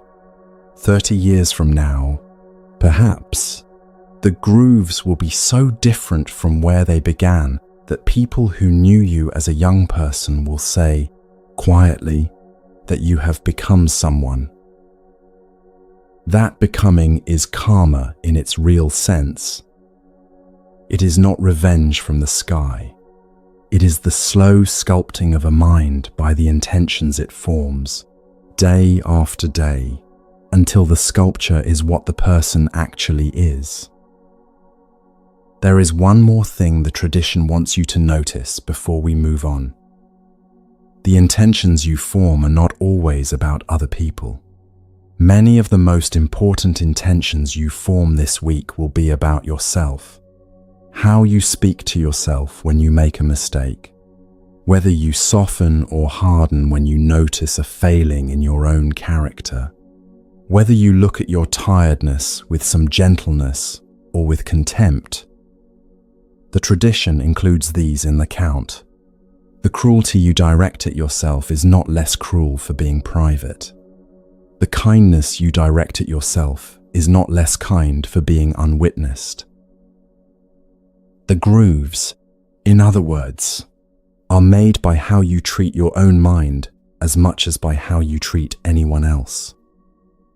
To be forming intentions skillfully means, in part, being willing to stop attacking yourself in the small moments when an old habit would have you attack. The tradition considers this a form of the path, not a sentimental add-on to it. And that points toward the final piece we have not yet placed. The whole machinery of intention, of path, of fires cooling, of grooves reshaping, is incomplete without one element that runs underneath all of it. The tradition names it. Without this element, the teaching becomes a cold technical exercise, and the people who treat it that way often end up drier and harder than when they began. The element is warmth, the quality of the heart that makes all the rest of the training land in a person rather than skate across them. That is where the Buddha ends up pointing, in the last piece of training we will sit with tonight.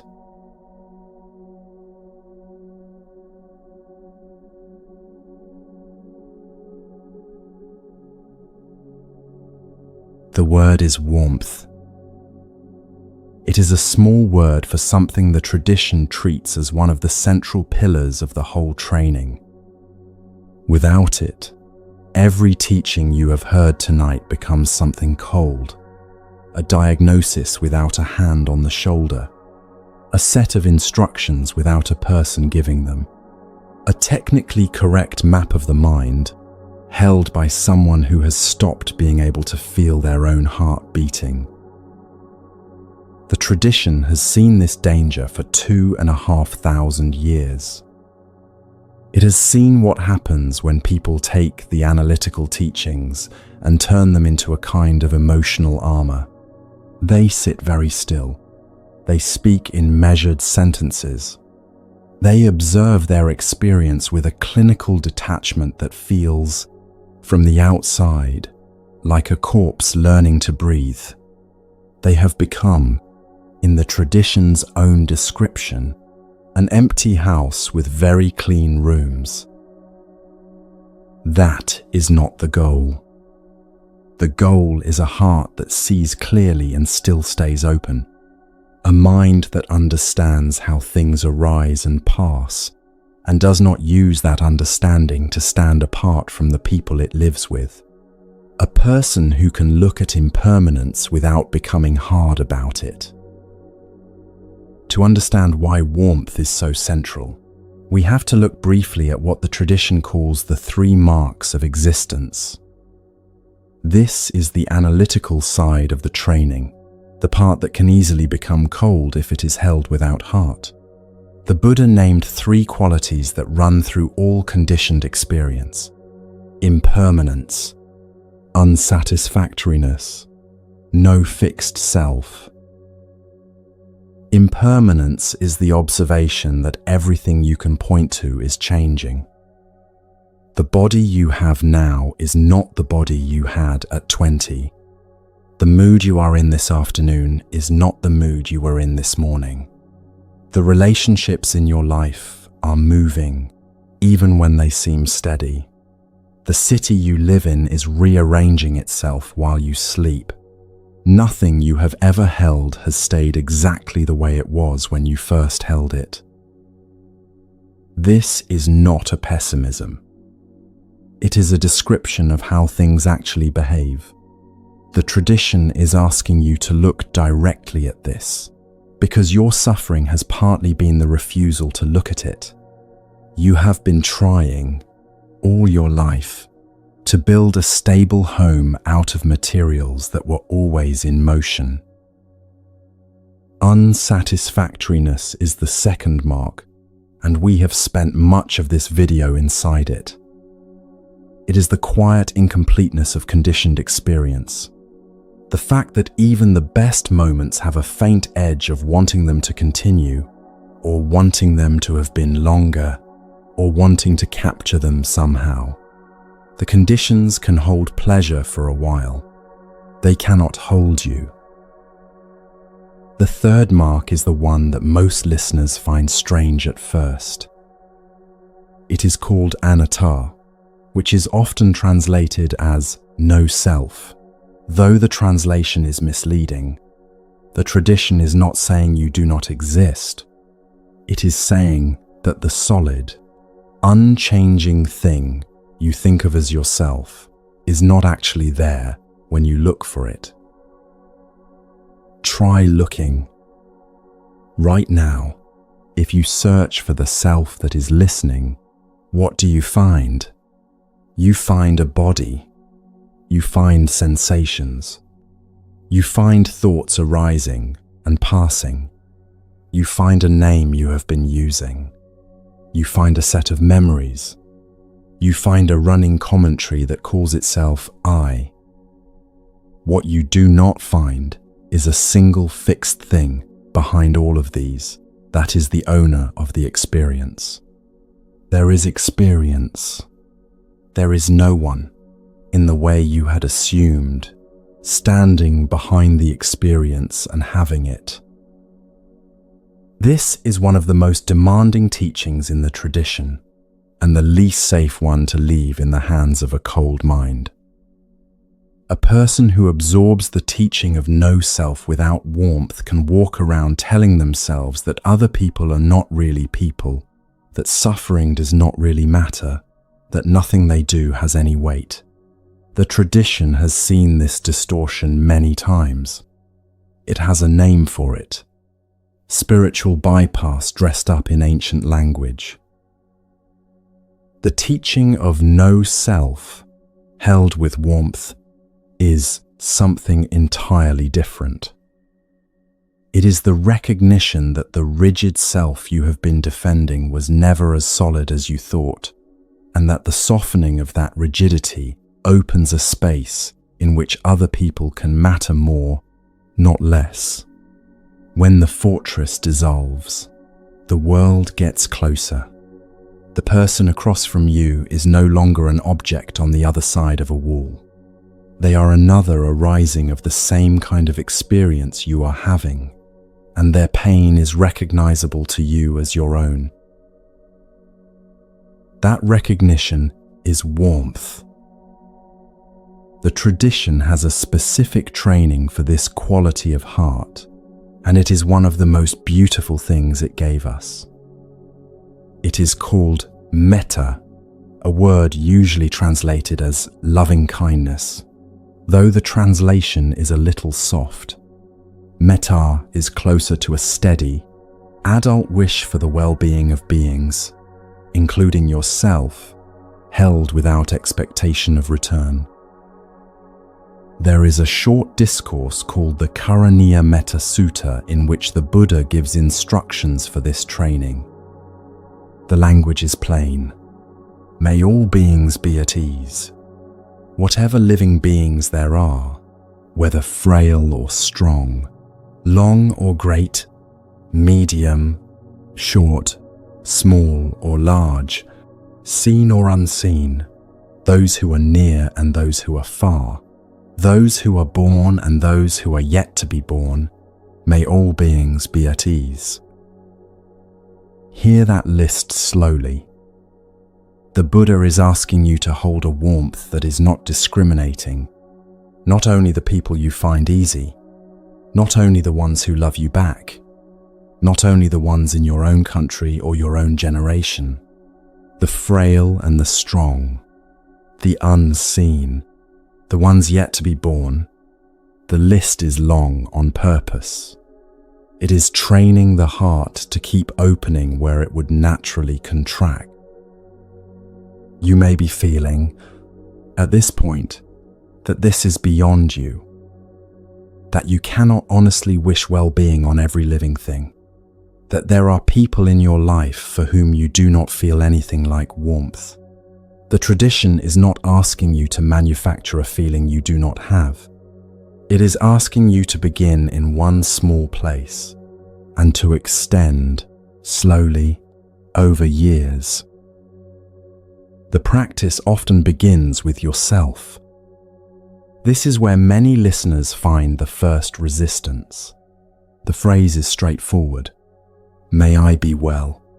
May I be at ease. May I be free from suffering.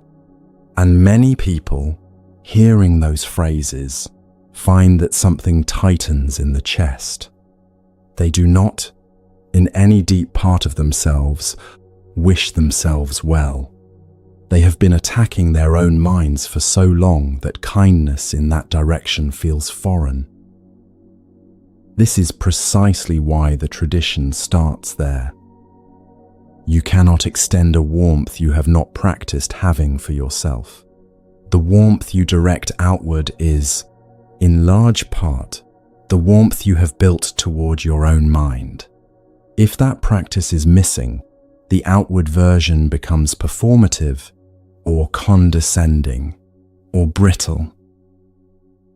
Try it for a single breath now. Settle your attention on the fact that you are here, listening, tired in some way you have not named, carrying the accumulated weight of a life you did not fully choose. Not the person others know about you, the person inside, the one who does not always get spoken to kindly by you.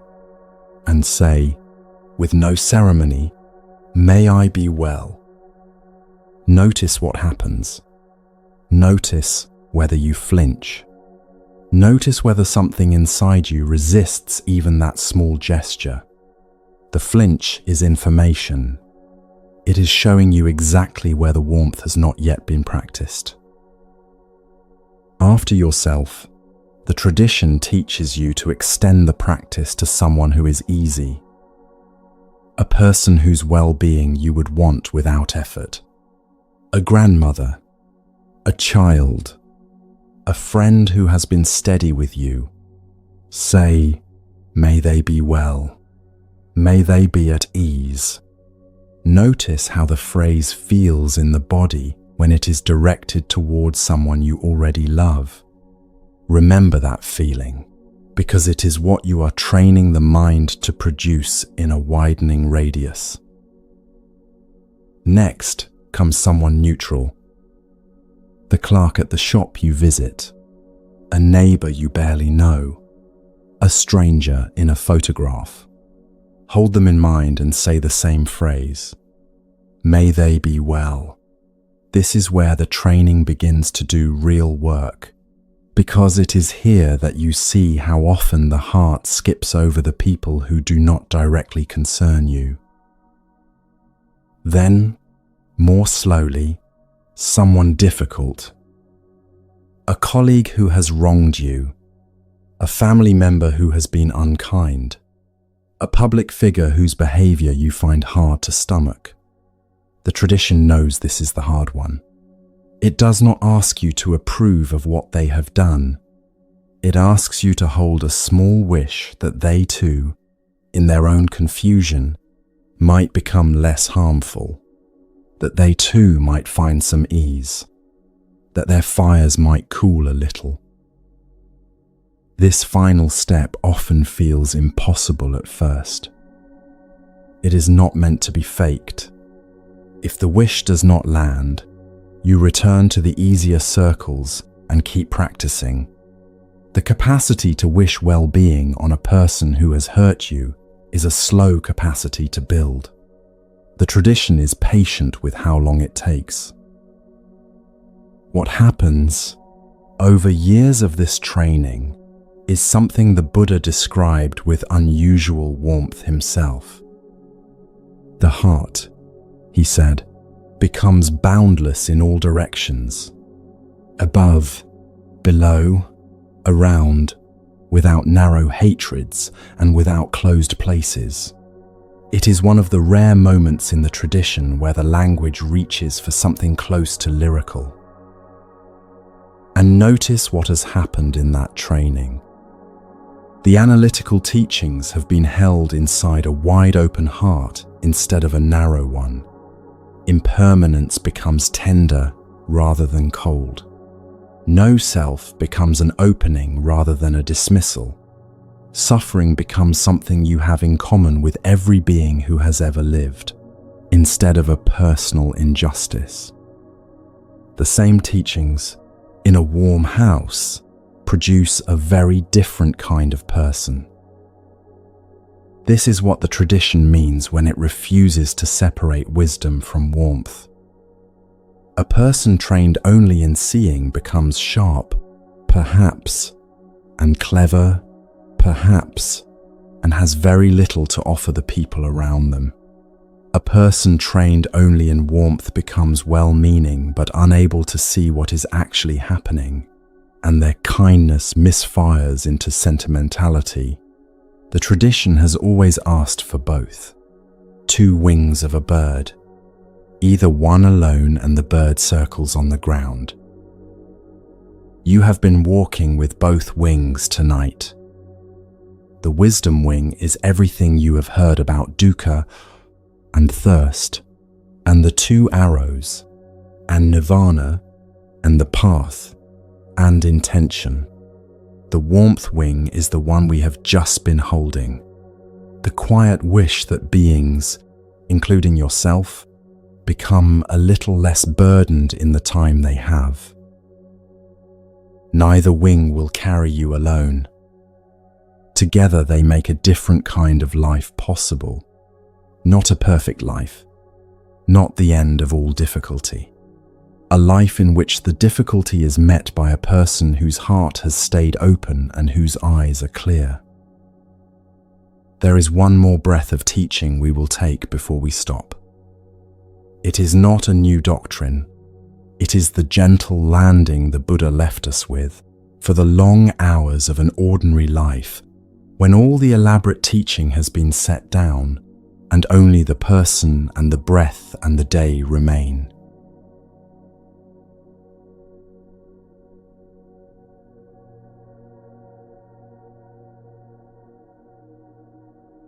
This is what he left us. Not a doctrine to argue about, not a system to master. A handful of quiet observations about how a mind behaves, and a steady invitation to look for yourself and see whether they are true. The observations have survived 2,500 years because they have kept being confirmed by ordinary people in ordinary lives. The headache is still a headache. The second arrow still does most of the damage. The reaching still produces the ache. The warmth, practiced slowly, still changes a person over time. You do not have to become a Buddhist to take this with you. The teaching never needed the label. It only needed a person, quiet in a room, willing to look carefully at their own mind. That person, tonight, is you.